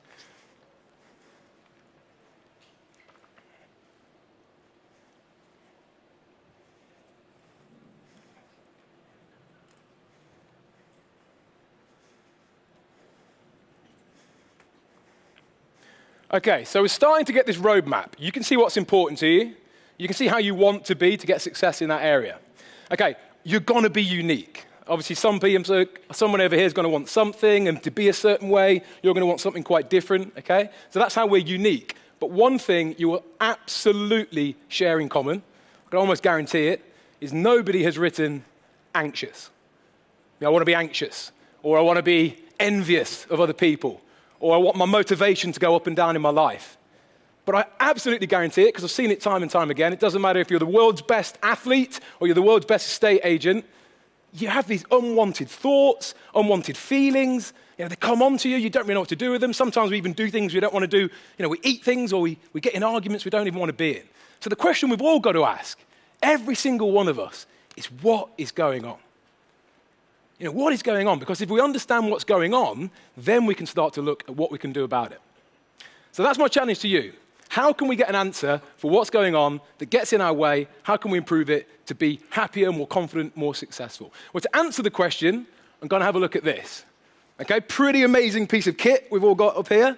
Okay, try not to think of your brain as one brain. It's more helpful way of imagining it to be a series of little brains that have different responsibilities. They're grouped together. Okay, so here at the back of your head is your occipital lobe, high responsibility for our vision. Below it, the cerebellum, this controls and coordinates our movement. But here's a big player, right in the middle, our emotional region of our brain, the limbic. So how do we know that? Well, I get you really, really happy, or you really, really sad. We put you in a brain scanner, and we see that part of the brain is lighting up. Okay? Now that's the emotional center in the middle. So let's go to the front. So what I mean here is literally the frontal lobe of our head. Okay? And this part of the brain, primarily, is where we're thinking. So I put you in a brain scanner, and I asked you what area of your life is important for you, and how do you want to be in that area? And that part of your brain would have been lighting up because you're logically thinking about it. Only you can decide the person you want to be, so that's where the activation in your brain would have been. But here's a challenge. If the emotional part is there in the middle, but our ability to think is there at the front, then why do we get these emotional thoughts? Why do we worry about the future? Or why do we worry about what our competitor's doing? Why do we worry about Brexit? Well, the interesting thing we've learned, and we only got this with neuroimaging, so as a kind of profession, psychology, psychiatry, we've only known this stuff since about 2001. This middle part of our brain has pushed its way out, and it's grabbed a piece of the thinking brain. So let me just say this really clearly. You've got 2 independent thinking brains. Literally, you've got one where if I was to get you to be calm and relaxed and think about what the ideal company is, think about what the best way to approach your clients is, logically you could plan it. However, at other times, if you're very emotional, then I would absolutely expect your thinking to not be like that. It'd be quite catastrophic, quite black and white, maybe it's a bit paranoid. And you don't have to be a neuroscientist to think about this in real life, okay? Here's a classic one for you. Do I or don't I have the takeaway? Logically, we know it's not good for us. Emotionally, I feel like I could have that right now. Do I, don't I go to the gym? Do I, don't I invite people over of an evening to entertain? So the battle is real, and it's going on all the way through our life, different teams of our brain. But there's consequences, and if we understand the consequences, now we really see the impact. So here's an example. You go into your estate agency, and somebody says to you, you're not going to believe this. The rival estate agent have tweeted on social media that we are the most untrustworthy estate agent in the country. Wow. So this emotional thinking brain says, I think this is a threat, sends the message to the emotional center, which says, kill them. Now, that tract that it sends that message down, that's actually to do with compassion and social norms. So that part says, whoa, whoa, whoa, whoa, you can't kill them, that's not socially acceptable, and we'll go to prison, so we do something socially acceptable. We open the email, and we let them have it. You know, we tell them what we feel about this attack, we tell them what we feel about them, and we send our emotions off to them. So this part of the brain has done its job. It's seen the threat, it's reacted, taken care of it, so now you actually feel quite good about it. But the blood supply slowly moves. It moves to this rational part of your brain, which works on facts, and this says, it's the 1st of April. And then it dawns. And look, you literally grab your frontal lobe, as if to say, like, where were you a minute ago when I was getting hijacked? And you go, it's an April Fool's.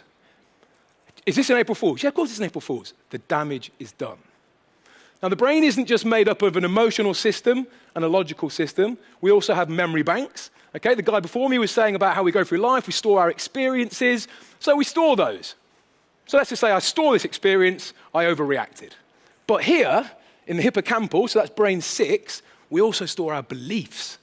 So I might store the belief, I'm a bad person, I always overreact, I'm an idiot. And I'm starting to form this impression of myself in my memory banks. Now, I don't know if you agree, that is too complex to use. That's what I find with athletes. They're going to say to me, Robbie, I'm in a game, it's super fast, I need to make really quick decisions. I can't be working out if I'm in one brain, 2, 3, 4, 5, or 6. Right, so my boss, Steve Peters, a psychiatrist, he said, let's take this brain, let's simplify it down so that you, me, anybody can use it day in, day out. And what he said was, if we take the compassionate part of the brain, number 3, that cares about society and creating fairness, and we'll group that with the logical part, well, let's just call that you. You are the human. Remember, have I got you in the brain scanner? What's important to you? You wrote your values. That is you deciding that. But at certain times in your life, there's threats that come apparent, and actually that feeling part of your brain picks up the danger, lets us know about it, but pair that with your drives. So your drive to eat, your drive to reproduce, your drive to win, drive to dominate. And now we suddenly see, actually, yeah, I've got this chimp system. Okay, never forget that. I'm talking about a system that is in your brain, as sure as your right and left hand. We're just calling it the chimp because it makes it way easier to work with it. Your chimp system is not good or bad. It is there to keep you alive, but the agenda it's going to follow is clearly not always the agenda you've written on that piece of paper. And that's where we've got the conflict of what's going on. Put all your memories and all the experiences you've been with together, and you've got this backup computer. You know, what's the capital of England? London. We've stored that. What colour's a Coke can? Red. And actually someone goes, well, there's a silver one and there's a black. Great, we've stored all that information. So that's the model. So what I want you to do, because this is how people improve, is apply it. Otherwise, I'm just talking for 20 minutes. I want you to go to the person next to you. I want you to share a trigger that's happened to you and you know your chimp has come out. So there's something that you know gets your chimp out and the emotional reaction you had. You've got 60 seconds, so you get 30 seconds each max. Let's go.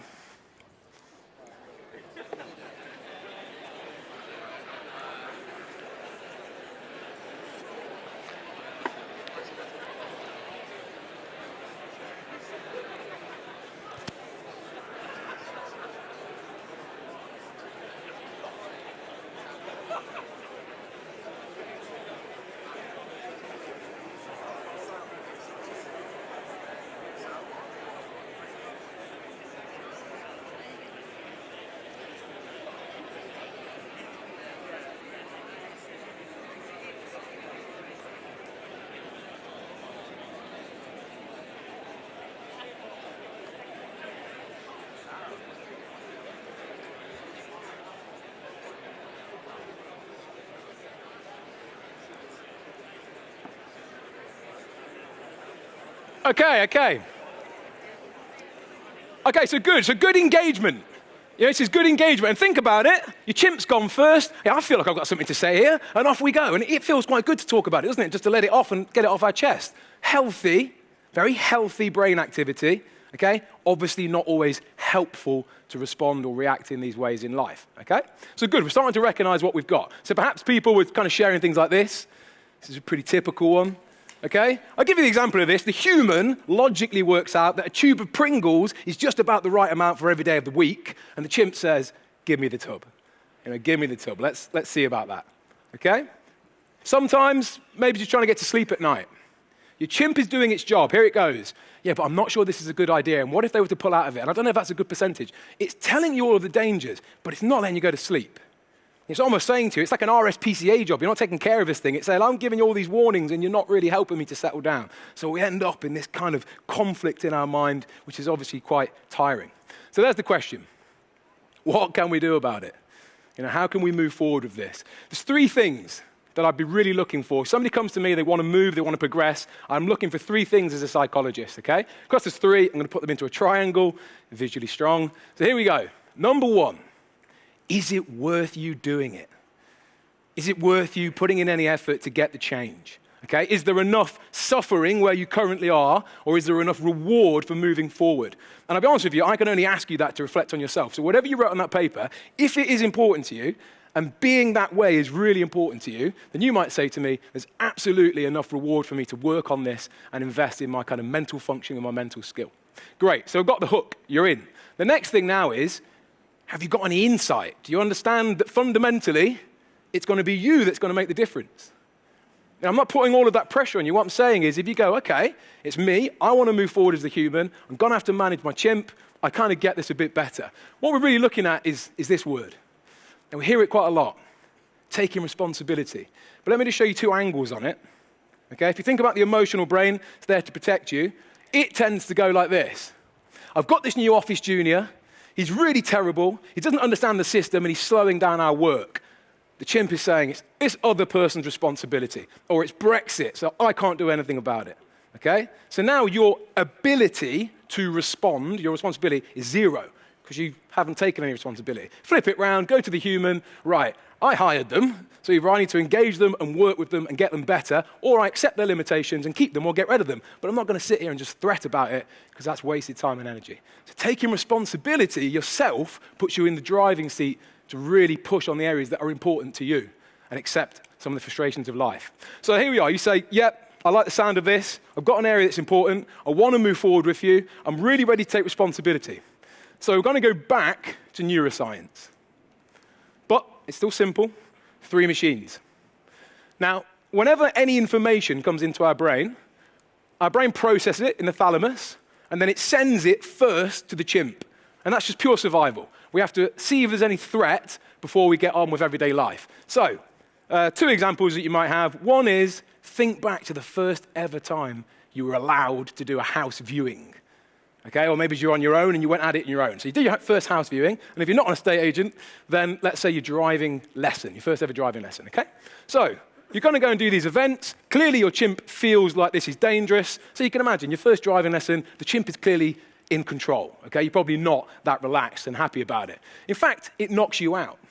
He says, I don't need you right now. So most people are nervous, public speaking, doing a driving lesson, doing their first house viewing. It's normal, healthy. But before we act, in certain situations, before we act, we reference our experience.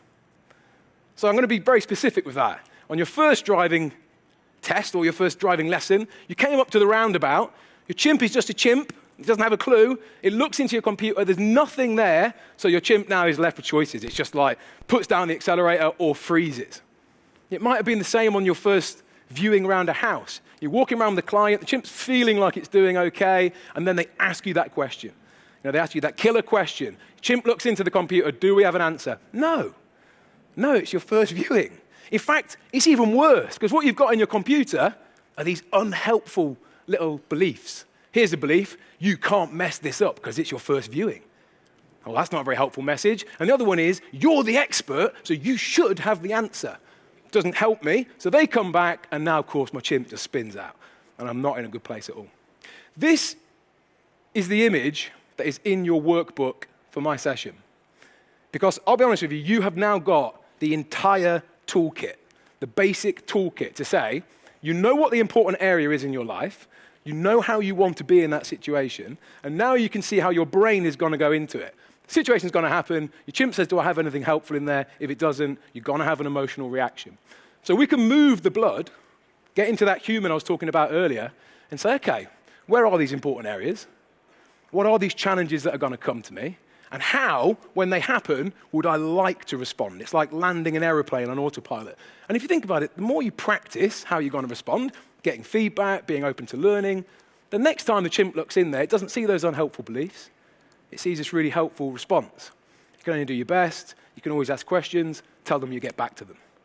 So we know more experienced people generally are just more relaxed, okay? But you can accelerate it by thinking ahead and putting these plans in place. So that's the third part. The third part of this triangle is actually all about committing. So this is about saying, okay, I know what these areas are that are important to me. I actually want to be successful in them. So I'm going to put my plan in place. I'm going to work on these areas. But here's the biggest trap. I've seen this time and time again in my work. Nobody prepares for the chimp. Nobody prepares for the chimp. They prepare for like what the client's going to do, or maybe it's what the markets are going to do. And actually what we'll commonly find is you go into these situations and the thing that will hijack you most is your chimp. You know, it will maybe hold you back. It will maybe hijack you, or maybe it's completely sabotage you.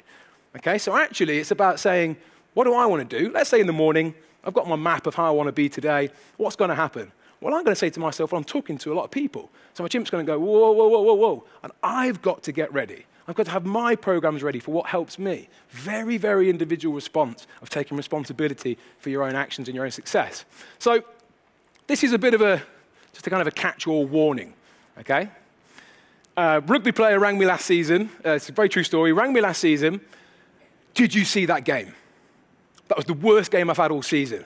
You know, he'd made multiple errors. The crowd had started to boo, and his manager did actually pull him off, okay? So he rings me up. So think about it. I'm looking for the triangle here. He says, massive suffering. It was humiliating. And it's going to be really rewarding if I can improve this because I'll get picked again next week, okay? Move around the other side. He says to me, I need to sort this out. We need to work together. I think brilliant. He's actually engaged psychologically on this. He's going to take responsibility, okay? I said, right, thanks very much for ringing me, okay? Ring me tomorrow. We'll book this session in and we'll start. Never came. Phone call never came, okay? And I guarantee what's happened. You don't understand the neuroscience now. The chimp doesn't feel good about being humiliated. The chimp is reacting to the situation by ringing me, okay? The motivation level at that moment to change this is huge. You might leave this session and think, yeah, I'm going to do all this chimp management, okay? But the plan, the preparation, the actual commitment to it just wasn't there. And that's probably one of the biggest factors of improving your psychological success. It's about picking one or two little areas. In our talk earlier today, I'm going to go off piste here, but you spoke about dialogue role play. Okay? I can only imagine that that's about thinking, when I get into this situation, what is in my computer to help me think, I've been here before, I've seen this, I've got an idea of what to say. If you haven't done that dialogue role play, then of course your chimp's sat there thinking, I don't have a clue what to say here. This is really uncomfortable. And then we kind of get ourselves in a bit of a pickle. So I'm going to summarize. I'd like you to just kind of take in mind that what I'm offering here today isn't like a quick fix. Okay, I get 4 years to work with an athlete ready for the London Olympics and the Rio Olympics. Okay, so 4 years. England, 2 years. I get with their players ahead of this World Cup. We've had 20 minutes. Okay, but what I really wanted to show you is that you've got a choice within your brain. You've got a choice of the systems that you go through life with. And if you know how you want to be, then now it's about saying, I've got my roadmap. How can I manage when my chimp's going to wake up? What are my responses to it? And improving it over time gives you that mental health, that optimization of your performance that everybody wants to have to stay ahead of the game and basically to make the most of life. Final warning I'll give you. If you're pulling up to the traffic lights and you're not quite sure whether you're going to go or not, think about the systems. The human says, slow down. It's a traffic light, it's there for a reason. Use the 40 seconds to reflect. The chimp says, well, I'm feeling a bit rushed, so we don't know. Maybe it rushes through. Here's the slap. If you hit somebody and kill them, you live with the consequence. Now, you might think, whoa, that's heavy, okay? Whatever is important to you, don't amber gamble with it. Pick your areas, work on them. The chimp model is just one approach. If it isn't the one for you, Genuinely find something it is. Take yourself seriously, and good luck.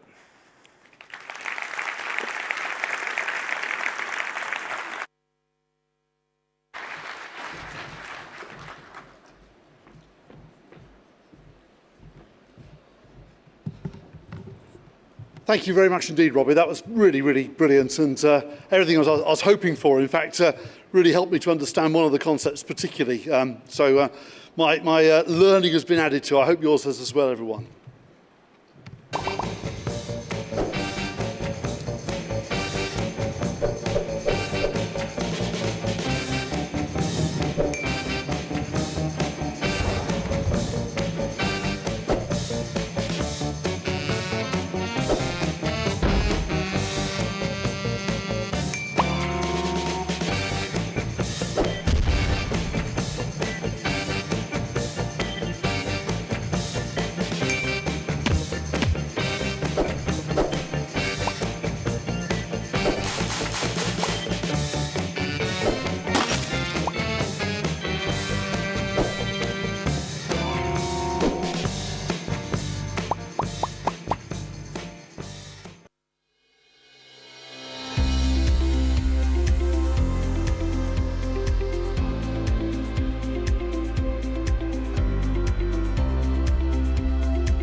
We are all born with the potential to succeed.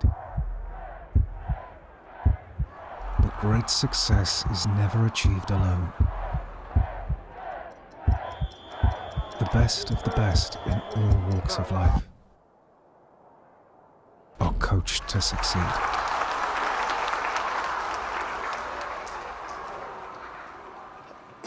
So I want to say, first of all, thank you to my good friends at I Am Sold, part of the I Am Property Group. And I remember the very first time you came to our events and exhibited. And it's been fantastic to watch you develop your business proposition, to grow so successfully, and actually to provide now, I think, a model for a estate agency that, quite frankly, is going to become increasingly part of the norm. So really, really thrilled, Jamie, Ben, and all the team, to have you here, and thank you for your support. And also to Nichecom, you know, quite frankly, all the surveys that we do and Rightmove do confirm that the consumer has right at the top of their list of things that are important, the quality of the marketing of their property. It's really, really important to them. And the quality of Nichecom services in terms of the presentation of properties is quite exceptional. So I strongly urge everyone here to visit both I Am Sold and Nichecom and make sure you see their latest developments that they have in terms of their services. Okay, so now for the second of 3 conversations hosted by the wonderful Gabby Logan. Please remember to use the app to submit any questions that you might have for our panel. Now, I've been lucky enough to work with some true legends in estate agency. People like Peter Rollings, Dale Norton, David Nunes, just to name 3. But I'm also fortunate enough to work directly with some of the brightest new talent as well. And there are 3 Property Academy members in particular, all of them in their 30s, who stand out right now as the next generation of future legends. Chris Holroyd is just 30, and he's just recently opened his 3rd office. 40% of Chris's income, of Holroyd's income, comes from financial services, which I think is quite remarkable. Mark Ross is a brilliant marketer, and his business, Red Brick in Sheffield and Chesterfield, has a very distinctive brand. And then completing the trio is Matt Nicol, who runs one of the best traditional estate agencies by executing everything exceptionally well and bossing his patch as the local community champion. So please welcome Chris, Mark, Matt, and of course, Gabby. Chris is a very driven person. His energy and enthusiasm is infectious. The biggest thing that I've learned from Chris is to have vision. The biggest thing that Chris has learned from me is to be a little bit more patient. I love working with Chris. He is my son and I'm very proud of him, but he's also my best friend. The defining characteristics that has got Mark to where he is today, he's very driven, extremely driven, innovative, full of ideas, mostly good. He loves his sport, loves his family, he's got a wife and 2 kids. He's always trying to improve our service offering, the client experience. He really stands out for the crowd. Matt's involvement in the local community is definitely why we're market leaders where we are. A lot of the younger members of the team look up to Matt. He's what people aspire to be like. It's not just about numbers, it's about being seen within the community as a positive influence. Whenever you speak to somebody on the phone, say, I know Matt, or Matt was involved in this. Mr. Worcestershire, you could probably say. Great stuff. Lovely to have you all up here. Mark, we'll start with you. I know you've described Red Brick quite often as, well, it's a traditional estate agency in many ways, but you've said that it's actually a marketing business working in the property sector. Explain that a bit more for us. Yeah, it's a line that I often use, especially in recruitment, actually. I think that we operate a very traditional model in many ways, but I, for one, as sort of growing up, probably never imagined myself to have an estate agency or work in the property sector. And I think that our industry suffers a little bit still from a negative perception that is still pushed down people's throats, especially in the media. And so to try to get the very best talent into our business, whether that is from the industry or more often than not from outside, I think that having a really strong brand and a really strong marketing offering can really help us in terms of bringing in the best people to our business. Marketing in general, I think there's been some really good comments today about marketing. Ben earlier was saying about brand. Brand is not just about colours, a tight font and those sort of things. It's very much about how you have your culture as a business. And I think that if you live and breathe that brand and that culture, you are going to be able to attract the very best people into the business. Property marketing is obviously very important. Peter was talking about earlier in terms of Rightmove, the presentation. Everybody looks at floor plans. Everybody looks at professional photography. And a lot of those things now have been caught up, and most of the industry have those. So it's about trying to be as innovative as you can with products that work. I think there's a lot of prop tech out there, and it's not necessarily for everybody. And there's a lot of people out there that will just use a very traditional database model. And I know Josh always professes very much about you've got to get on the phone, you've got to get on the phone. But social media is a big part of what we do as well, and trying to attract people that often aren't necessarily looking for a house to come back into the market. I think the loss of the press was a real impact into our industry, because even if you weren't looking, you were in the hairdressers, you were in the doctors, you picked up a newspaper and really flicked through it and had a look for property, and you sort of enticed that occasional buyer back into the market. I think we work really hard, yes, with our active audience, but also with our passive audience as well. And it's not always easy, is it, to tell what's working in marketing? Sometimes it's a little bit nebulous, and is that bringing people in? I'm not sure. Is that working for me? So if you were to give one piece of advice and say to people, right, okay, you're going back to your office tomorrow, what is the one thing that you would say is vital? If I knew that, I don't think I'd be sat here. I think I'd be a lot richer, to be perfectly honest. I don't know. I think marketing is one of those things that you're never sure where your return on investment is going to be. Peter has a great quote where he says you always have to do the same message 4 ways, 4 times. And I think that is very, very important, that you can't just concentrate on one sphere. Yes, you might try and sort of direct your business into one area, but in terms of marketing, I think you can't just concentrate on one element. I think the website has to be probably the most important part of your business. It's probably your most outgoing employee. More people are going to see your website than you're ever going to speak to in your life. We're 7 years old, and I think we're on our 6th incarnation of our website. Constantly updating and modifying it and making that user experience better is probably the most important thing. So maybe go back and have a look at your website tomorrow. I would say so. Make it really user-friendly, easy, constantly refine how you're showing things. I think evolution as well, rather than revolution. Good stuff. Matt, part of your mission statement is rooted in community. So tell us a little bit more about that. Yeah, So we've been going for 10 years. October just gone, we just celebrated 10 years.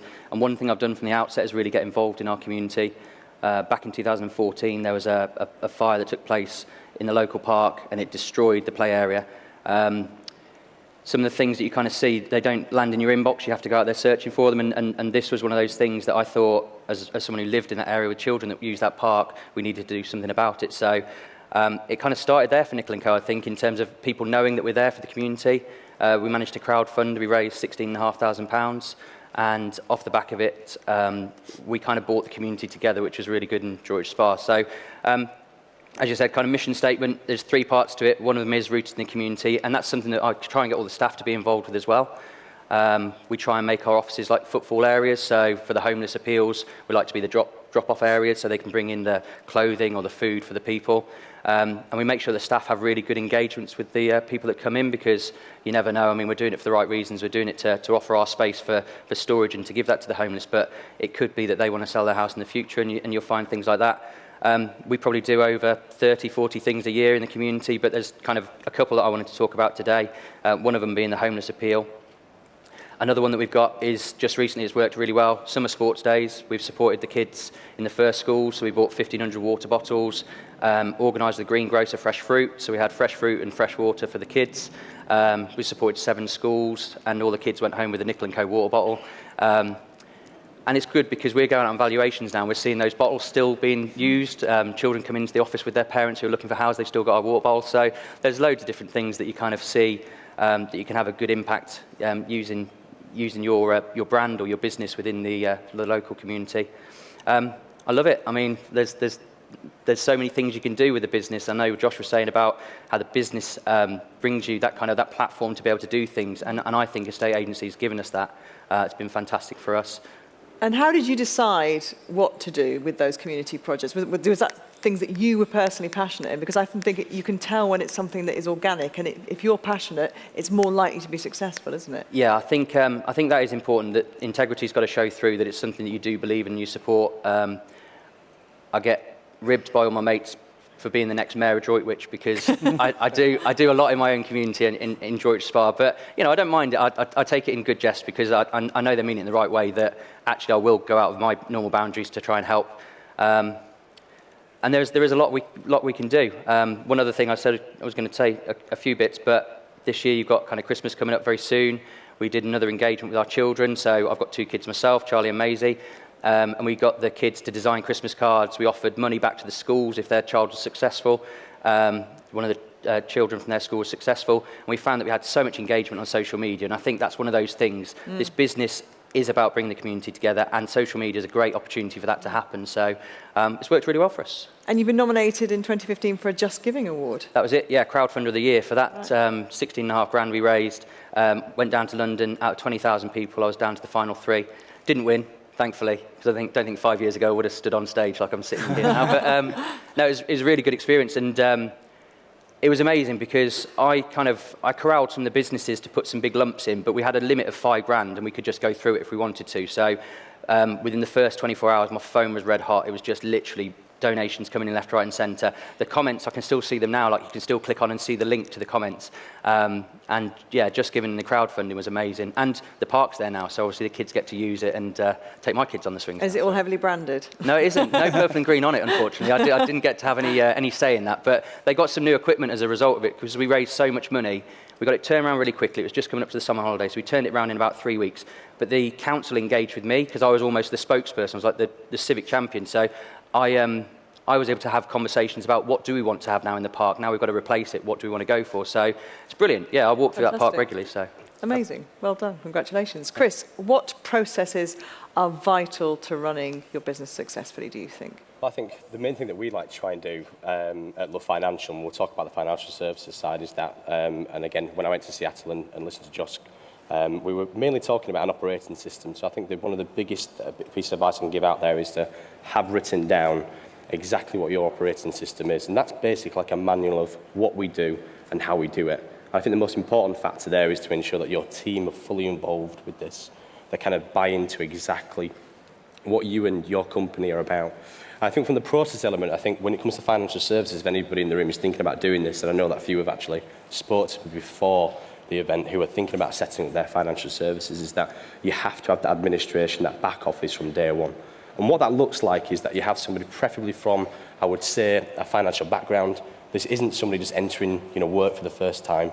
This is someone who's preferably been either previously been a broker themselves or maybe done administration before. I think one of the problems with small, medium and large firms is that what they do wrongly is that they'll set up a process where their administrators will come in probably 6 to 12 months later on when they've got too much work. And I would say that for a really successful business, the ones that I've seen, especially in the North East, what they do differently is that they have a new administrator for every 10, 15 new mortgage written. And I think that's key. I mean, the last thing that you want to do is have your advisor who is a £100 an hour person doing a £10 an hour job. And I think that's the biggest thing for us. Why should estate agents set up financial services businesses? I think there's a massive elephant in the room which keeps getting spoken about in regards to how competitive fees are.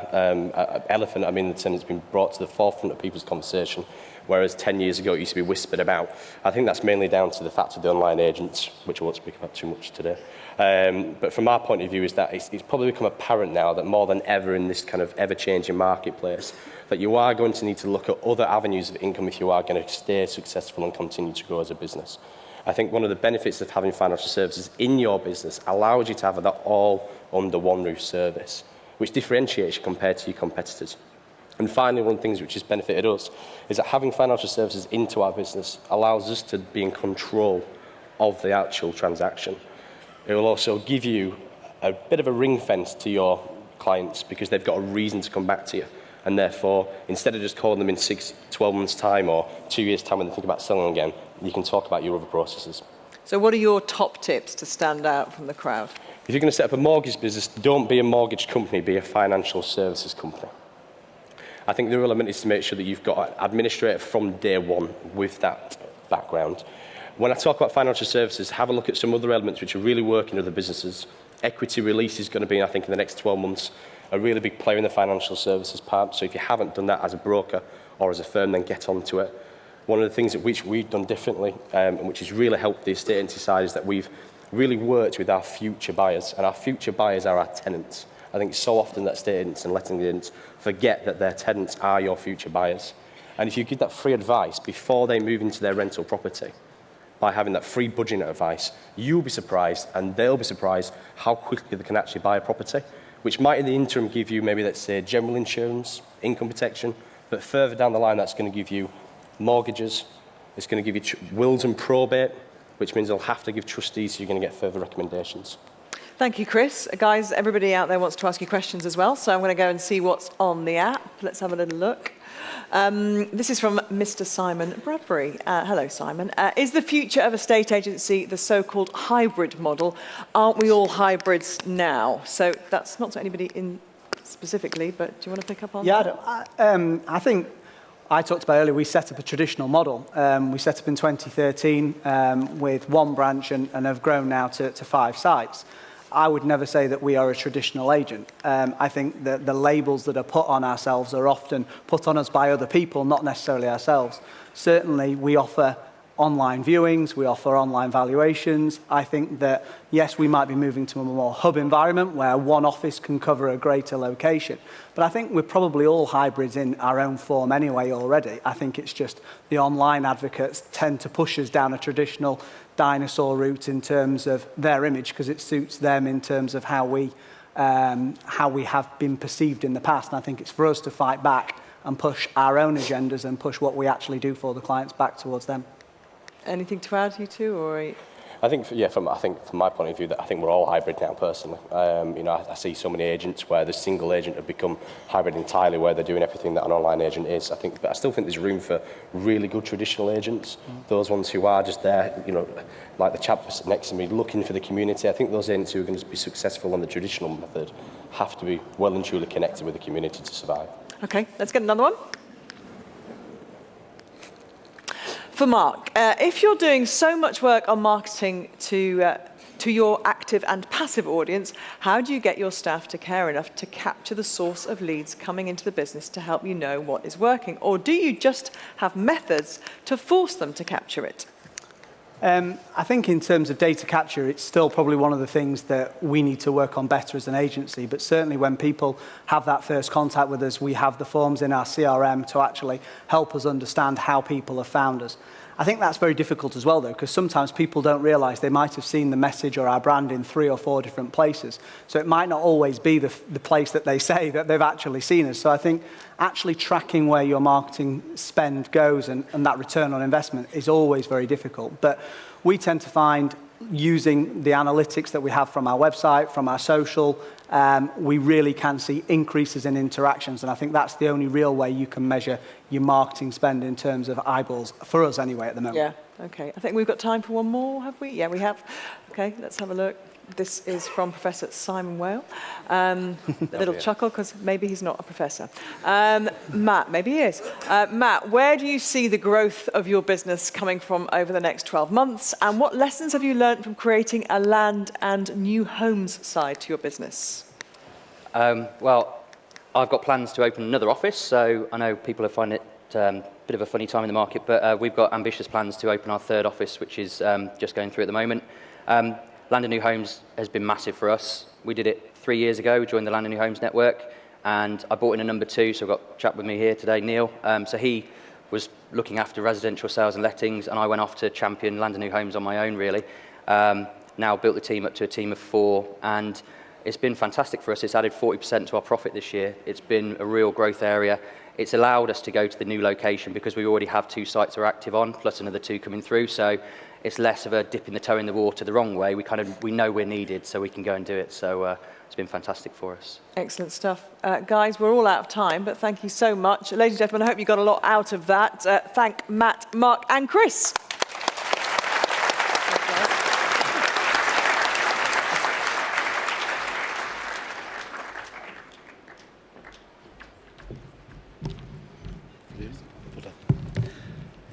So I feel very proud, actually. I know these 3 guys extremely well, and I knew they're going to absolutely hit it out the park. So Matt, Chris, Mark, thank you very much indeed. And they truly are 3 brilliant estate agents, 3 brilliant businesses, each with their own different flavour.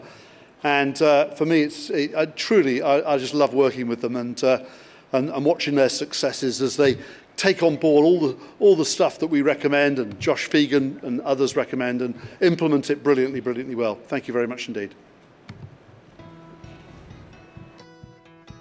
Buying or selling a home is one of life's trickiest events.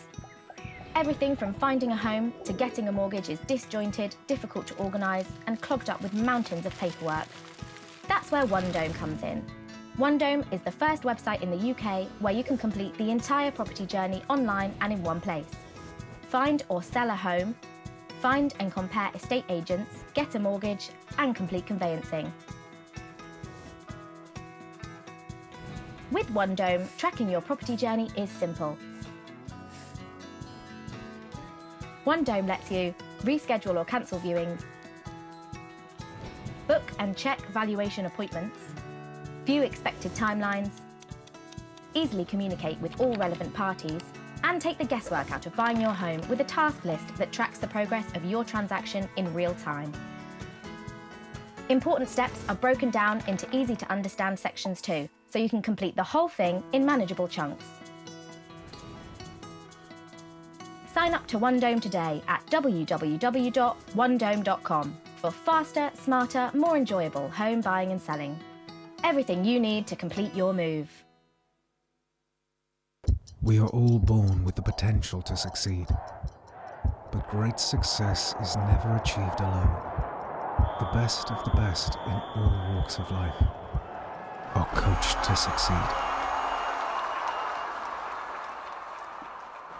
So I'd like to thank you, Babek, and all the team at OneDome for your support. I truly think you've developed a really interesting proposition, which I'm sure will be of interest to many of the agents here. So please find out more about the comprehensive offering that OneDome has developed. In fact, it seems to be continuously developing during the next break. Now, the third and final conversation with Gabby is someone who I've got to know extremely well over the years, not least as I'm an ambassador of the charity that he's president of. And we've been on several fundraising cycling trips together, not to mention quite a few lunches as well over the years. Jonathan Davies is known to us all as a rugby legend. He achieved the highest levels in both Union and League in Wales, Great Britain and Australia. And since retiring, he's gone on to become the #1 rugby pundit. But behind all this visible success, his life has had some considerable setbacks. It's not all been plain sailing by any stretch. Chiffy, it's great to have you here, and thank you for being part of this great event.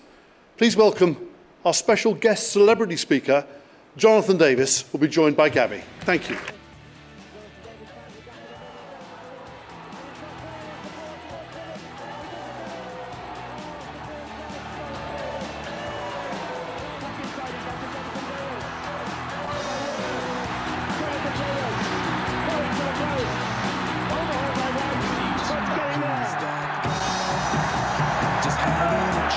It's Davies, jinking in midfield.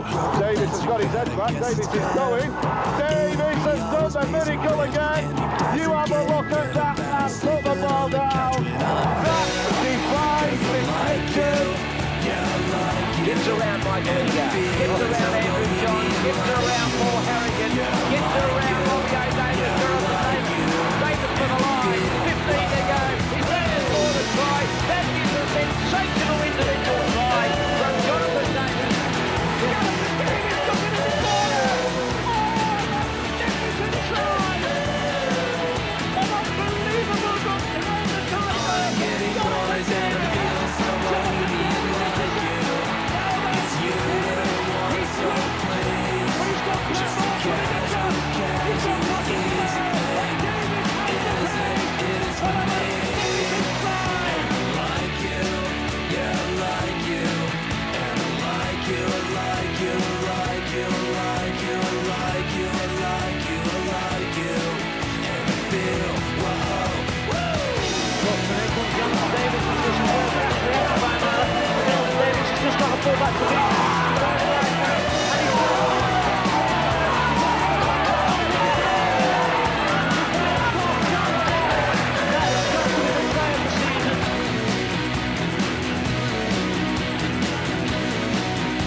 Hi, Jiffy. Hello.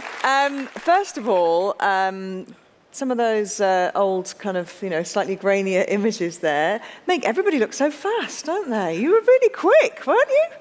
Fear is a wonderful thing, really. It makes you run very quickly. So, no, it was just, you get used to a game, you just see the gaps and you just got to, don't be so trust your gut instinct and go for them. So, yeah, a few different hairstyles and tighter shorts in them days, but... tighter shorts and baggier tops? Yeah, it was. None of this made to measure, no. So I just got to wear, if the player before me was 6'4", I'd have to wear the same jersey as him, so here we are. Let's go way back, though. Tell us a little bit about where you grew up. I'm from a little village, kind of a mining village, it was steelworks and everything. About 200 odd miles west to the end of the M4, a place called Trimsaran. Grew up there, born in 62. I left there in 1980. And if you want to know what it was like then, just go there tomorrow. Nothing much has changed really. So it's just a small little community where. My dad started the youth team off there, and I just migrated to the rugby club, and I was the centre of the community. And it was a rugby-mad area, obviously. Yeah, it was. If you're born in West Wales, it's you've got to be an exceptional, good footballer, or to make it, in the footballing world. But rugby, everyone seemed to play rugby, and the rugby clubs are, the centre of the community. Tell me when you realised that. At that point, obviously, rugby union was not a professional sport. No. So tell me at the point when you thought I could do this kind of for my life. I'm good enough to do this for my country. I didn't really know. I didn't have any international honours throughout my schoolboy days. My dad, wasn't an estate agent or nothing like that. So, a member of the selection committee. So I was small, and I played in a small little community when we played against a larger city. So I didn't really, just went on and just played the sport you enjoyed. And I think that I realised somebody came to get me from the village one one day they wanted me, they kind of poached me. And I thought, I might have something How old about were you me. then? I was 17 then, because unfortunately my father passed away. He was 12. I was 12 when he had liver cancer. And then I realised, what such a great game rugby was, because every home game, the rugby club made a raffle, and all the money that was raised in the raffle, they gave it to my mum, because my dad was in Cambridge and Addenbrooke's having a liver transplant. So she was away for months on months. And I realised then that, if I didn't play at the higher level, I would play my rugby days out in Trimsaran. So when someone came to ask me to play for another village, I said, no thanks. I'm sticking with my village. But then I realised that if I kept on working hard, that maybe the break would come one day, and it came. Tell me a bit about how your dad's death affected you, and obviously you're a tight-knit community. Yeah, it was odd because, in those days, no one really knew what cancer was. And he just went this, funny colour yellow all of a sudden, and we look back at it and giggle about it. But eventually they found that it was cancer. And as I said, there are only 3 places in the world that, that did the operation, liver transplant. It was Cape Town, San Francisco, and Addenbrooke's. And we didn't have, enough money to go anywhere, really. So he went to Addenbrooke's. My mum went with him for 3 or 4 months, when he was having treatment. I stayed next door with my grandmother. With my sister, and that was it. So, and I remember, I think you just remember kind of images and moments. And I remember going up to see my dad and driving up in the car, no M4 in them days, so it took a bloody age to get there. And we stayed up. Then I remember Addenbrooke's Hospital, there was more patients in the hospital that lived in my village, right? So it was a bit of a shock. And but I remember the image that stuck with me was saying bye to my dad, and the lift's doors closed, and then not knowing if you'd ever see him alive again. So it kind of toughens you up a little bit. He came home for 2 years. We spent, a lovely time together, but unfortunately it spread to his stomach and passed away. So I lost a bit of interest and lost my way a little bit. Did you lose some passion for rugby? Because he was the one that brought you into it. Not really, because my dad, he'd want him. He thought there was something about me, but we had a school teacher in Trimsaran that kind of got me disciplined at the age of maybe 7 or 8. So I think the motivation then was greater because my dad had seen something in me and I wanted to fulfill that vision. But although it was hard, I kind of lost my way in school, left school at about 15 or 16 years of age. Two O-levels, geography and Welsh. So unless I had a travel show for S4C Wales, it was bloody hopeless. But it just motivated me to be, to fulfill my dad's dreams, I suppose. And it was hard. I worked hard.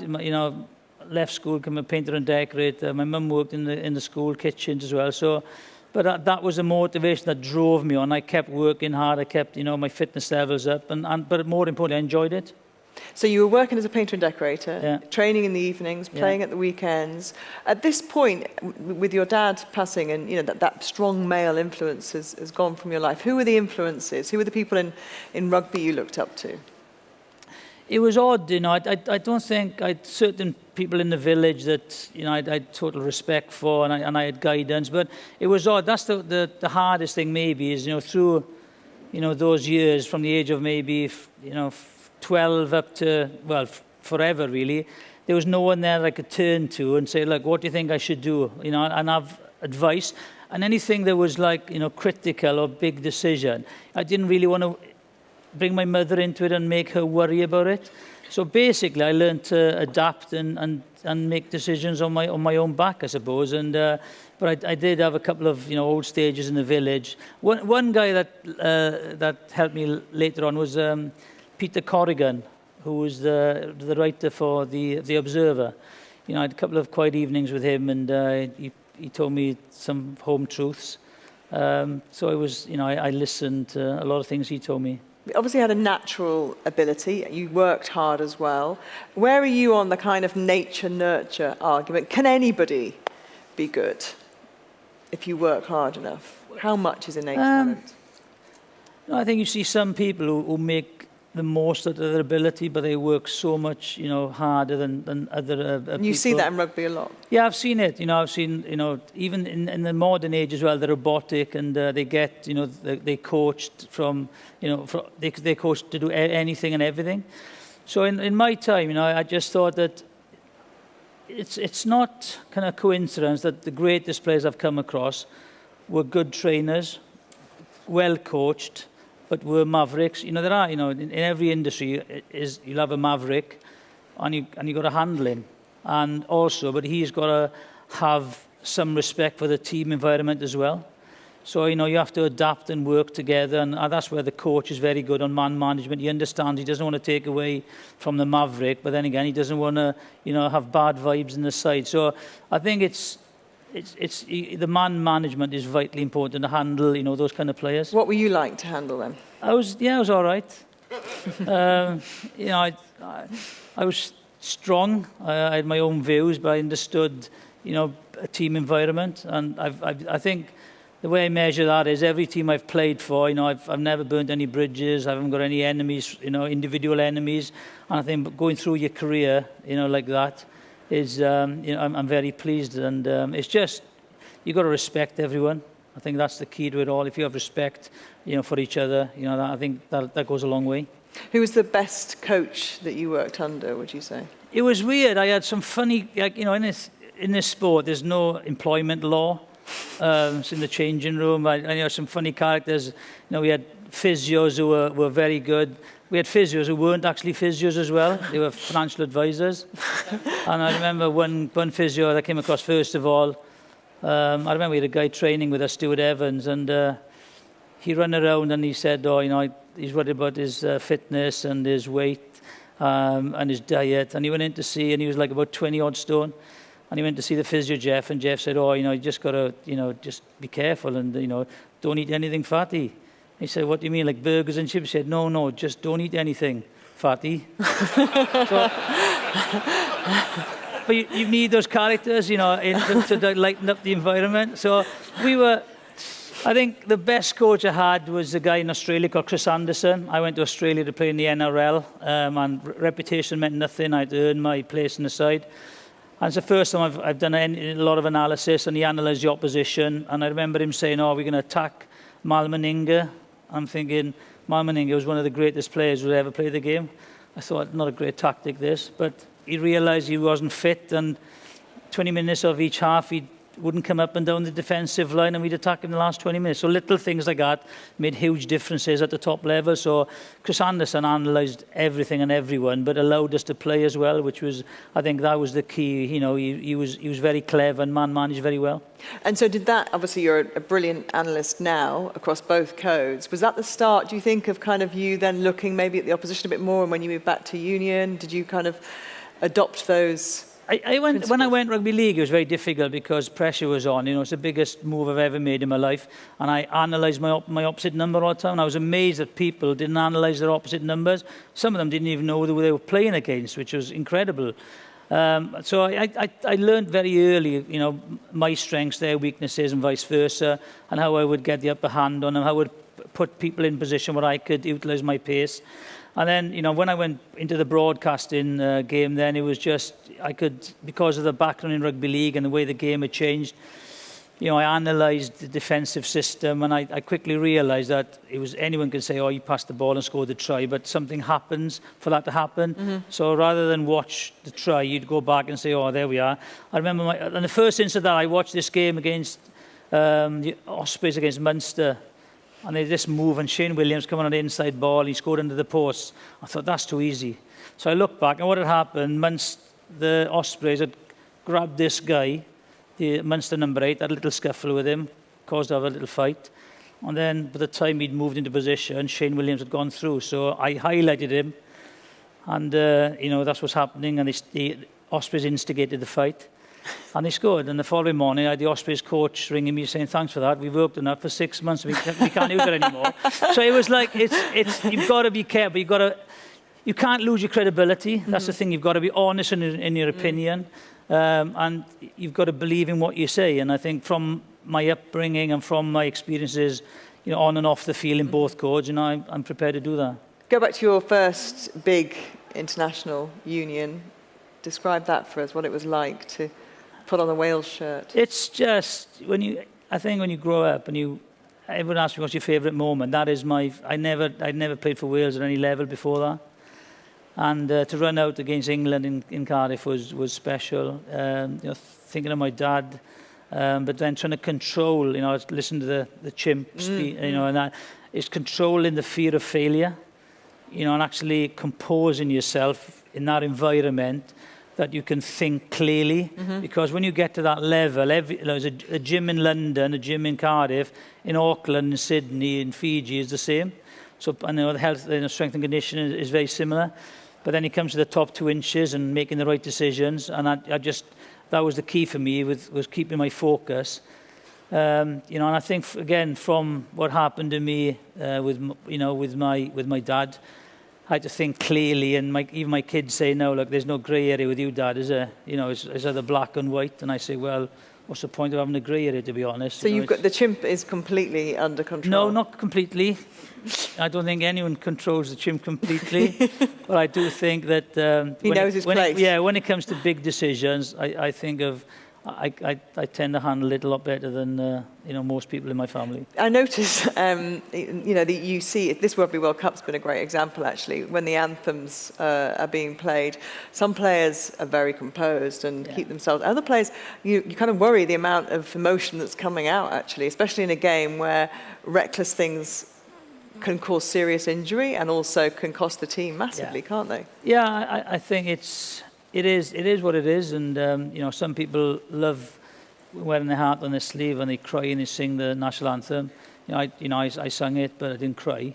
But it's very emotional. And I think the coach's job or the manager's job is to say, look, just be focused, be where you are, just think of what's coming up in the next minute or so. So, and sometimes, a couple of minutes of the first of the game, somebody makes a stupid thing and he's off. So you have to be very composed and focused. Who would you say at the moment in world rugby is your favourite player, or the one you admire the most? The one if you could pull your shorts back on, you'd think, yeah, I'd be him. I think that's difficult. I kind of enjoy most of the sides. If you're looking at his Bowden Barrett, of course, I think his pace is phenomenal and his understanding of the game. Then you look at someone, like let's think, Alan Wynne-Jones, and then I love Owen Farrell's attitude as well.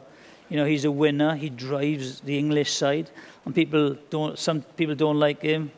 Some people love him, but you need characters like that in that kind of environment, because also when you're away from home, you find out, who the great people are, because it's a long way staying in hotels, as you know. It's not great over there. Hotels, and airports and travelling, so you've got to keep your focus and keep everyone happy as well. So there's a lot that goes into sport, that creates the 80 minutes on the field, and that's not only on the training paddock as well. And from what you've seen so far of this championship, I'm sure everybody in this room would love to know who you think is going to go all the way and lift the trophy. I've got this kind of little itch that says there might be an England-Wales final. And that would be amazing for the whole country. Well, not if you're Irish or Scottish, obviously, but it would be. Well, Scotland have yet to find out if they could even play their final pool game, haven't they? And I think, but you've got to look at New Zealand. They've lost 2 games in 5 years, and all of a sudden they become rubbish. And then you've got South Africa who are peaking. So I do think that you've got to, the 2 semi-finals will be South Africa and New Zealand, and you have to beat them to get through. But if you get the final, anything can happen in the final on a one-off on a big occasion, and let's see who handles the occasion. And you do so much work across both codes. When you moved codes, obviously there was a professional reason for that, and the game wasn't professional yet. How tough was that for you at the time as a young Welshman? It's the biggest decision of my life, sporting-wise. I was captain of Wales. I loved it. It was the biggest, honour, I could ever have. And then I enjoyed playing for my local club. But then somebody came knocking. I left school early. I tore my cruciates when I was 19. So I didn't have any university background. And all of a sudden, someone came along with an offer of security for my family. And, it was odd because in those days, if you spoke to a rugby league agent, you were banned for life.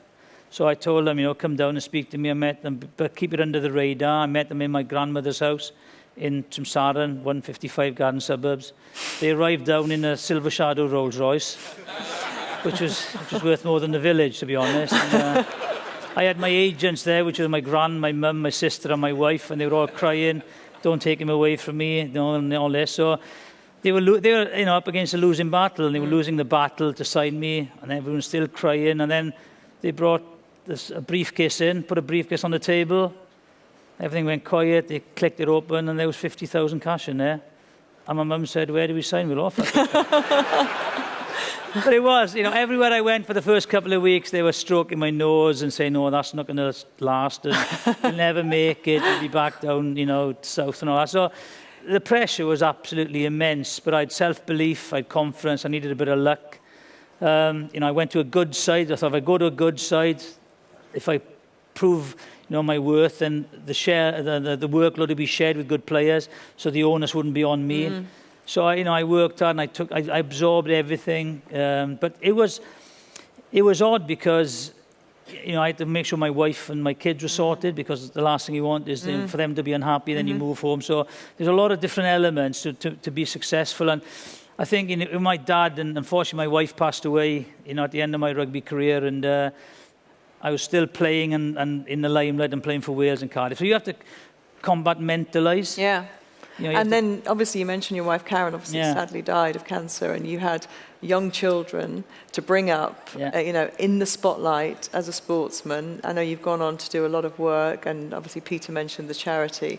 And that must have been, you know, a huge challenge for a young sportsman to take the family mantle forward. It was odd because I'd kind of been through it with my dad, and I kind of got mentally tough, you know, at a young age. But then it was something different then, because the priority was me and my mum in those days, and my sister. Whereas now I had a 7-year-old, a 3-year-old, and a 1-year-old, and yet, you know, to organise them and keep like life as normal as you possibly could, you know, and then leaving them in the house, my mum looking after them, and then going to play in a big cup game, you know, Cardiff versus Swansea, in front of thousands on television, and trying to. But you know, I'd done my job with them. They were in safe hands. Then I had to, like, put a lid on that box, open another box up, go and, you know, play for my side, and then not allow other things in my life to influence my performance on that particular day. So it was very, very difficult, but, you know, I had a great support team with my mum. I had good friends around me, and I you know, I talked a lot when I needed to talk. You know, I sat down, I grieved when I needed to grieve, you know, on my own. So, you know, it was difficult, and there's a lot of help out there. And I thought, having been what I've been through, you know, I didn't need it at the time. And I you know, it's a difficult thing to do, but you do what's best for you, and you do what's best for your family. And at the time, you know, I think I did that, and the kids have turned out all right, thankfully. So, and I haven't turned out too bad, I think. So it's. And you're giving back, I know, as well, with the charity, which is very important to you. So yeah, the Velindre cancer it's like any other industry, another sector. You know, it's competitive. You know, you've got to have good people around you. So I've been there 11 years now. I've built a team around me and around the fundraising department. We target, you know, great people who make a lot of money, like Peter. Sorry. And his friends. But it's all about raising that awareness, keeping that awareness out there, because, you know, everyone's been touched, you know, most people have been touched by cancer in some kind of way. And I've done stupid bike rides from Boston to New York and LA to San Francisco, and, you know, it sounds great, and it is great. But even in those rides, you know, some people are there, and they really struggle because they aren't prepared properly, and they cry in on the first morning. And I'm the one who's got to go around them and cajole them, because Martin Williams, a rugby player as well, he goes, "Oh, you can do that, you do that." He doesn't like that kind of stuff. So I build a team, and now I've got Sam Warburton, Geraint Thomas, and Gareth Bale as patrons to our, you know, especially reinforced bikes for some of those. Yes, some of them. Yes, some of the boys on the bike are quite hefty, but you know, it's a life experience, and we want them to come back and give more. And we've raised, in 11 years, we've raised in Cardiff, we've raised, you know, we've raised 30 million in 11 years, which is, you know, an amazing feat. Jiffy, I was asked to finish about 3 minutes ago, so I've run a little bit over, so I'm really sorry about that, but I think you'll agree that Jonathan's story is an incredible one of determination and resilience, and what we haven't managed to touch on, that now he gets to work with me at BBC Sport all the time as well. So that was the highlight, Always obviously. a silver lining, though. Always a silver lining. No, he's one of our greatest broadcasters, and we are delighted that you do work for us. So thank you so much for sharing so much in such a short period of time, and I'm sure you've touched and inspired so many people. Thank you. Cheers, Gabby. Thank you. Thank you. Good job.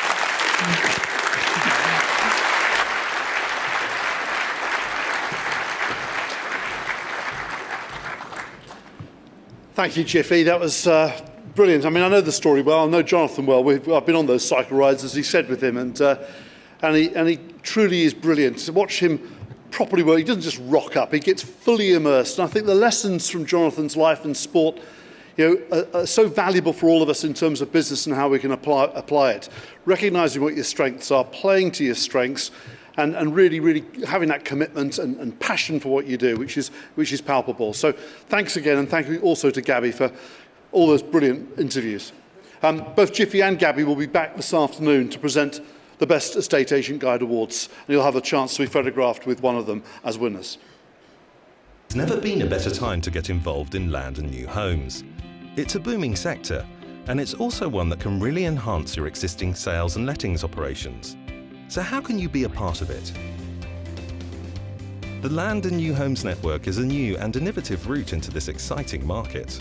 Set up and run by renowned industry specialists with proven results, we've developed a unique package that combines expert training with exclusive resources. When you join our alliance, you'll be teaming up with non-competing agents, landowners and house builders as part of a nationwide network with shared goals. As an agent, you'll benefit from invaluable support, contacts and resources. We'll equip you with everything you need to either set up a new operation or take your existing business to the next level. Many agents have secured valuable income from their first year in this growing market. The Land and New Homes Network. Yeah, boss. It's got movies, sport, totally unlimited mobile data. Mate, we can do anything. I can do anything. I can daughter, pose. I can best friend. Can you girlfriend? I can think about it. Yeah. I can football. Wildlife football. Wild day football. We can stray to the extreme. We can watch. Right, almost bedtime. Just one more episode. What the?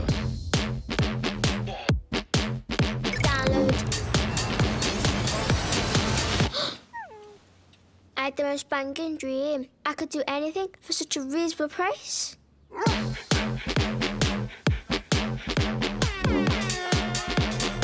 With the new Ultimate Oomph bundle from Virgin Media, you can do anything. We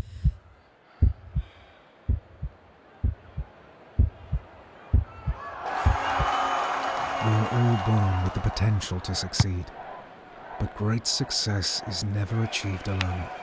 The best of the best in all walks of life are coached to succeed. It's really great to have the Virgin Media team here with us for the first time supporting. And you heard Chris Holroyd talking earlier about the importance of diversifying income streams and generating additional income streams. And I know that many agents, and let's face it also, their customers, are benefiting from the additional support services that Virgin Media provides. So again, something really important, I think, these days for you to check out on. Likewise, Kevin and Ian at the Land and New Homes Network, Matt Nichol talked about the influence that those guys have had on his business. Matt had no idea about new homes until he met up with Kevin and Ian, and he's now generating, he said, 40% of his business his profits are coming from Land and New Homes. So I'm really, really proud of what you two guys are achieving, and thank you for your support. So new homes, in my opinion, is sort of like the lettings, how lettings was some years ago. And for many of our members, it actually represents almost a third of their income. So if you're not making a lot of money from new homes, I really, really recommend that you have a conversation with Kevin and Ian. So now for our final speaker at the Leadership Conference. And I've already highlighted how the Property Academy delivers 4 eyes. And one of these eyes stands for inspiration. Now, over the years on this stage, we've had many inspiring people, but I think that our next speaker takes it to another level, having rowed for 9 months across the Pacific Ocean, breaking several records in the process. Here, to tell her remarkable story and the lessons from it, please welcome Natalia Cohen.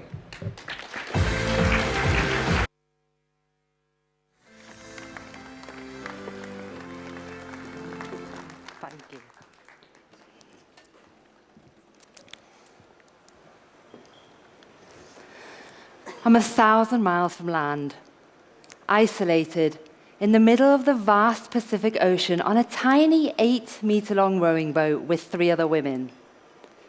There's no privacy or personal space. My hands are calloused, my lips are blistered and bleeding, and I've got salt sores all over my body. These huge waves are crashing over the side of the boat constantly, and there's a storm on the horizon. I can literally see this dark wall of water moving ominously towards me, and all I can do is brace myself for the downpour. I'm rowing as hard as I can, but due to the winds and the currents, we're actually traveling backwards. We haven't seen another boat for 2 weeks, haven't slept for more than 90 minutes at a time in 72 days, and we're running out of food. And I'm loving every minute of it. Why? When I think about it now and on reflection, it was all about connection and looking for the positives. But I'm just going to rewind and take you back to the beginning. So our challenge was to row from mainland America to Cairns in Australia in a 3-stage or a 3-leg row, making 2 stopovers, one in Hawaii and one in Samoa, to restock the boat with food and supplies, do any necessary boat maintenance, and to swap in 1 team member. However, quite often the case in life, things don't always go according to plan. So this is what happened. Due to an unfortunate restart and a weather phenomena known as El Niño, which meant the trade winds and currents that we're expecting to help propel and push us across the ocean just didn't exist. And so our journey ended up taking us a staggering 9 months in total. It was a full 3 months, or 50% longer than our projected time at sea, and we covered just under 9,000 nautical miles. I'm thinking now might be the perfect time to share with you all that I had never rowed before getting involved with this project. And if I'm very honest with you, I'll probably never row again, ever. There were so many things here. We were dealing with Mother Nature that were completely out of our control. So we had to learn to control the controllable and then take everything else simply stroke by stroke, leg by leg, and moment to moment. And by doing that, it made this overwhelming challenge seem a little bit more possible. We were a crew of 4 on the boat, and we rowed in pairs in 2-hour shifts. 2 hours on, 2 hours off, 24 hours a day. That small red bucket there was a vital piece of equipment. It was our trusty toilet. It was a wonderfully simple process. Bucket and chuck it. And we ate nothing but freeze-dried food and snacks. We would rotate those rowing pairs every 5 to 7 days because it was amazing how much competition would build up in such a short amount of time. And we also wanted to make sure that we were having this change in team dynamic. So because we rotated these pairs, I sometimes felt like I wasn't really connecting with the other pair as much as I wanted to. And I wanted to make sure that I maintained that connection with the whole team. So just for a minute, I want you to turn to the person next to you and give them a high five. High five the person next to you. Okay, now turn to someone on the other side of you and pull a funny face. Make a funny face, any kind of funny face. That was quite a face over there. It's amazing how something so simple and childlike can connect you very quickly and make you smile. And that's exactly what I wanted to do. So every time we crossed over from a rowing shift to a rest shift, we would either high five, do a little dance move, pull a funny face, and it was just this great way to shift our mindset and begin and end every 2-hour shift with a smile. When we weren't rowing, we would spend time inside the cabins, which, to give you some kind of perspective, was about the size of a single bed, and this space was our everything. It was our lounge, our dining room, our kitchen, our bedroom, because it took us so much longer than we expected. We even had our Christmas party in there. Temperatures inside that cabin in legs 2 and 3 would get to over 100 degrees. And because we rowed for 24 hours, half of our expedition was done under the cover of nightfall. There were some nights where there was no moon, no stars, just this thick, black darkness stretching into infinity. You had no idea which way the waves were coming from, and they would literally wash over the side of the boat and knock you off your seat. Some of the girls struggled with hallucinations. We were dealing with sleep deprivation, and we really had to fight to stay awake and to stay alert, because those night times were definitely the most challenging. So for 9 months, we faced exhaustion, sleep deprivation, seasickness, extreme temperatures, these confined spaces. Let's go back to that question, why? Like, why did we enjoy any of this expedition when really we should have been miserable for every one of those 257 days? And don't get me wrong, there were many moments when we were exceptionally miserable, but the important fact was that there was always a choice we could make. We could choose how we felt about each situation, and we chose to enjoy the journey. We chose to actively look for the beauty and for the positive that was around us, and then to consciously connect. So to connect with each other and actually develop that relationship within the team, to treat each other as human beings, with empathy, with compassion. And one of the most beautiful things about being out there was that we had the time to really listen to one another and to be heard, to develop that rapport and to gain that trust and respect and develop that within the team. We connected to our environment, so for us it was that mighty Pacific Ocean. And then the most important connection is that connection with yourself. And to start having an understanding and an awareness of what is going on in your mind, and to begin to try to control that incessant inner dialogue and that negative self-talk that's constantly running.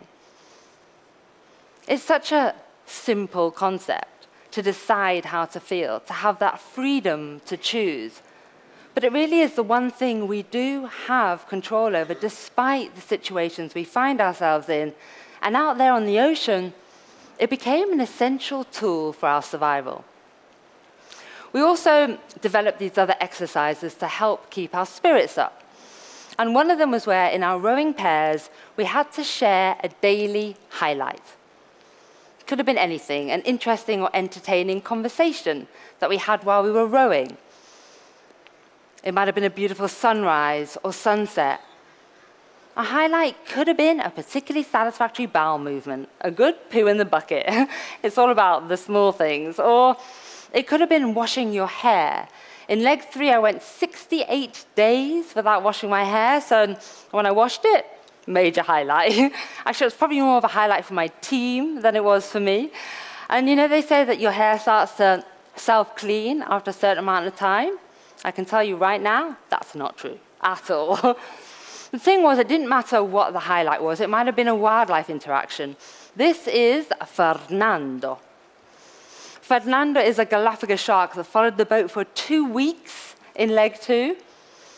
And the thing was, it really didn't matter what the highlight was. We just needed to make a point to look for something, anything positive every day. What I'd like to do now is show you a short video that will give you a good overview of the expedition.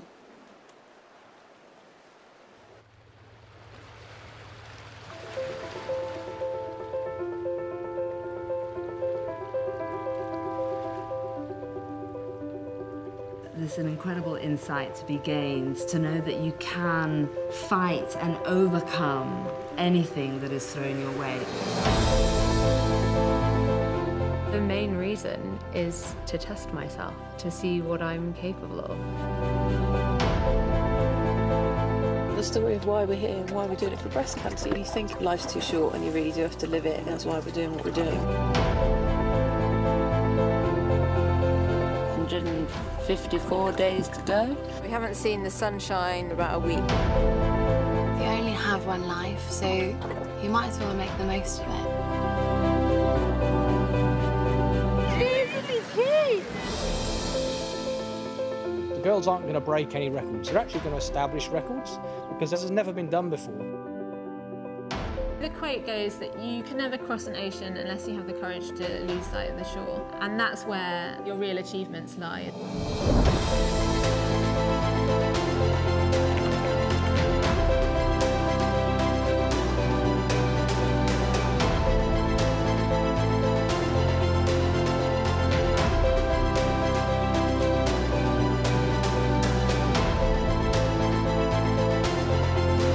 Bit of a battery fire and we lost the MPPT box.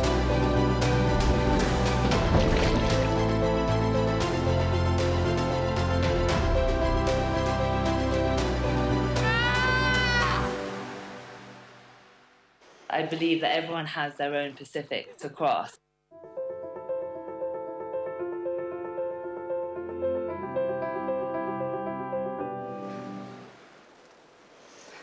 Losing Sight of Shore is the name of our documentary that we've had made that's available now on Netflix. So if you want to find out more about the expedition, you can. Just bear in mind that 9 months has been put into 92 minutes, which isn't even as long as one of our 2-hour rowing shifts. It's also the title taken from one of my favorite sayings, which is, you can never cross an ocean until you have the courage to lose sight of the shore. And for me, this symbolizes stepping into the unknown and knowing that when you're out of your comfort zone and you lose the sight of shore, there are going to be moments when you feel completely lost and you question what you're doing, but you just have to keep on going until you eventually spot land again. This takes a lot of courage, determination. You have to trust your intuition. It's all about taking that leap of faith, which is something that I think all of us as a team did. The 6 of us came together specifically for this project, so we didn't know each other beforehand. The 3 of us rowed the full 9-month journey, and then the other 3 rotated the 4th seat on the boat, like a relay team. And we were completely different people, different backgrounds, diverse personality types and interests and skill sets, and we had to learn how to work together, to know what would bring out the best in us and also to know what would bring out the worst in us. It was the fact that we were so different and we had this diversity within the team that turned out to be our greatest success. We each brought a different strength to that boat, and by doing that, it made each of us feel like a valued member of the team. We drew on each other's strengths and we supported one another through the weaknesses. But without a doubt, this was a collaborative approach. We had to work together. Despite all of the differences, though, there were a few fundamental things that we did have in common. We shared the same determination and commitment to be successful at completing our goal. We had this trust and respect that underpinned everything that we did, and we shared the same values. So we tied our values together using the acronym SPIRIT, and we drew on that strength, perseverance, integrity, resilience, inspiration, and trust to help us get across the ocean and to work together as a team. And it wasn't simply that we had these values and we knew what they were. We lived by those values every day, and we held each other accountable to each of those spirit values. So we would give each other constructive feedback and criticism relating back to spirit. And they were a part of our daily lives. They were part of our team culture. And they helped us to really get aligned and row in the same direction and deal with any challenges that we faced. And challenged we were every stroke of the way. The one amazing thing about the ocean is that it actually mirrors life perfectly. There are ups and downs, ebbs and flows. We're all constantly riding those peaks and troughs of the waves. And the one thing we needed to remember was that no wave would ever last forever. So the ocean taught us all about change. In legs 2, when we went through the doldrums, there would be 24-hour periods where we would row as hard as we could, and we would literally travel backwards. So having to deal with that mentally, I think as well as change, the ocean taught us all about perseverance as well. And persevere we did. It might have taken us a lot longer than we expected, but we eventually made it to Cairns in Australia. But ultimately, what did I really learn? I think it's so important to always do things that you're passionate about and to find a way to inject something that sparks joy into your days. So for me, one of my passions has always been dancing. And I discovered that I can dance anywhere, even in the middle of the ocean. Because we rode in pairs, it wasn't that often that the 4 of us would get together. So every week or so, I would coordinate a team social. And the dance social was definitely one of my favorite socials. And then this is a little dance quote for you. You all know the cha-cha? Cha-cha? I now have this first-hand proof of how powerful the mind is and how adaptable we all are as human beings. At the end of the day, though, you've got to look after yourself first. You've got to put yourself in the strongest mental state that you can before you can ever have any other kind of ripple effect and be able to help and support those that are around you. So you've got to be able to lead yourself well first before you can lead others. And we all had our own mental demons to battle out there, and we had to find our ways to deal with them. And for me, it was about being as positive and optimistic as possible. It was about looking for the little things and celebrating those small successes along the way rather than concentrating on the negatives. The thing that I discovered I disliked the most about nighttime rowing was the flying fish.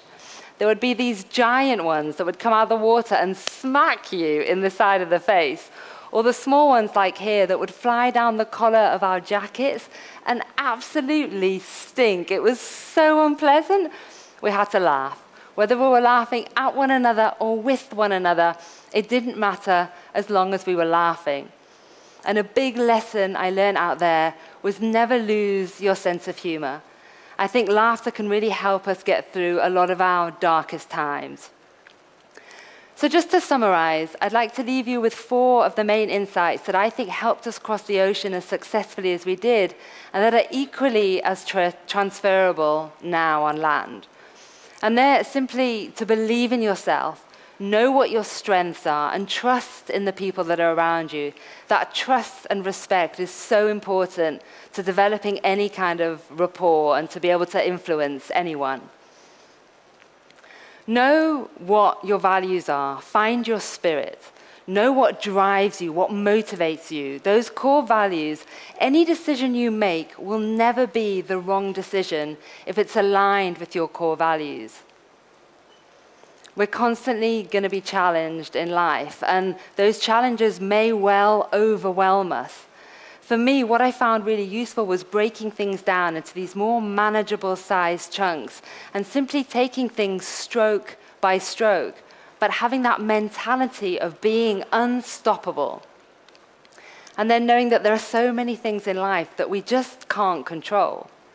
Don't waste your time and energy on things that you'll never be able to control. Make that distinction. Control the controllable. And then support and encourage one another, work together, celebrate those small successes, find your happy, and then make that choice to enjoy the journey wherever you find it takes you. We may have crossed our literal Pacific, but I believe that we all have our own Pacific to cross or our own challenges to face. So as you move into the end of this year, and you all navigate those ever-changing waters of the property market, I want to wish you all a lot of luck and courage to successfully cross any Pacific you find yourselves facing. Thank you.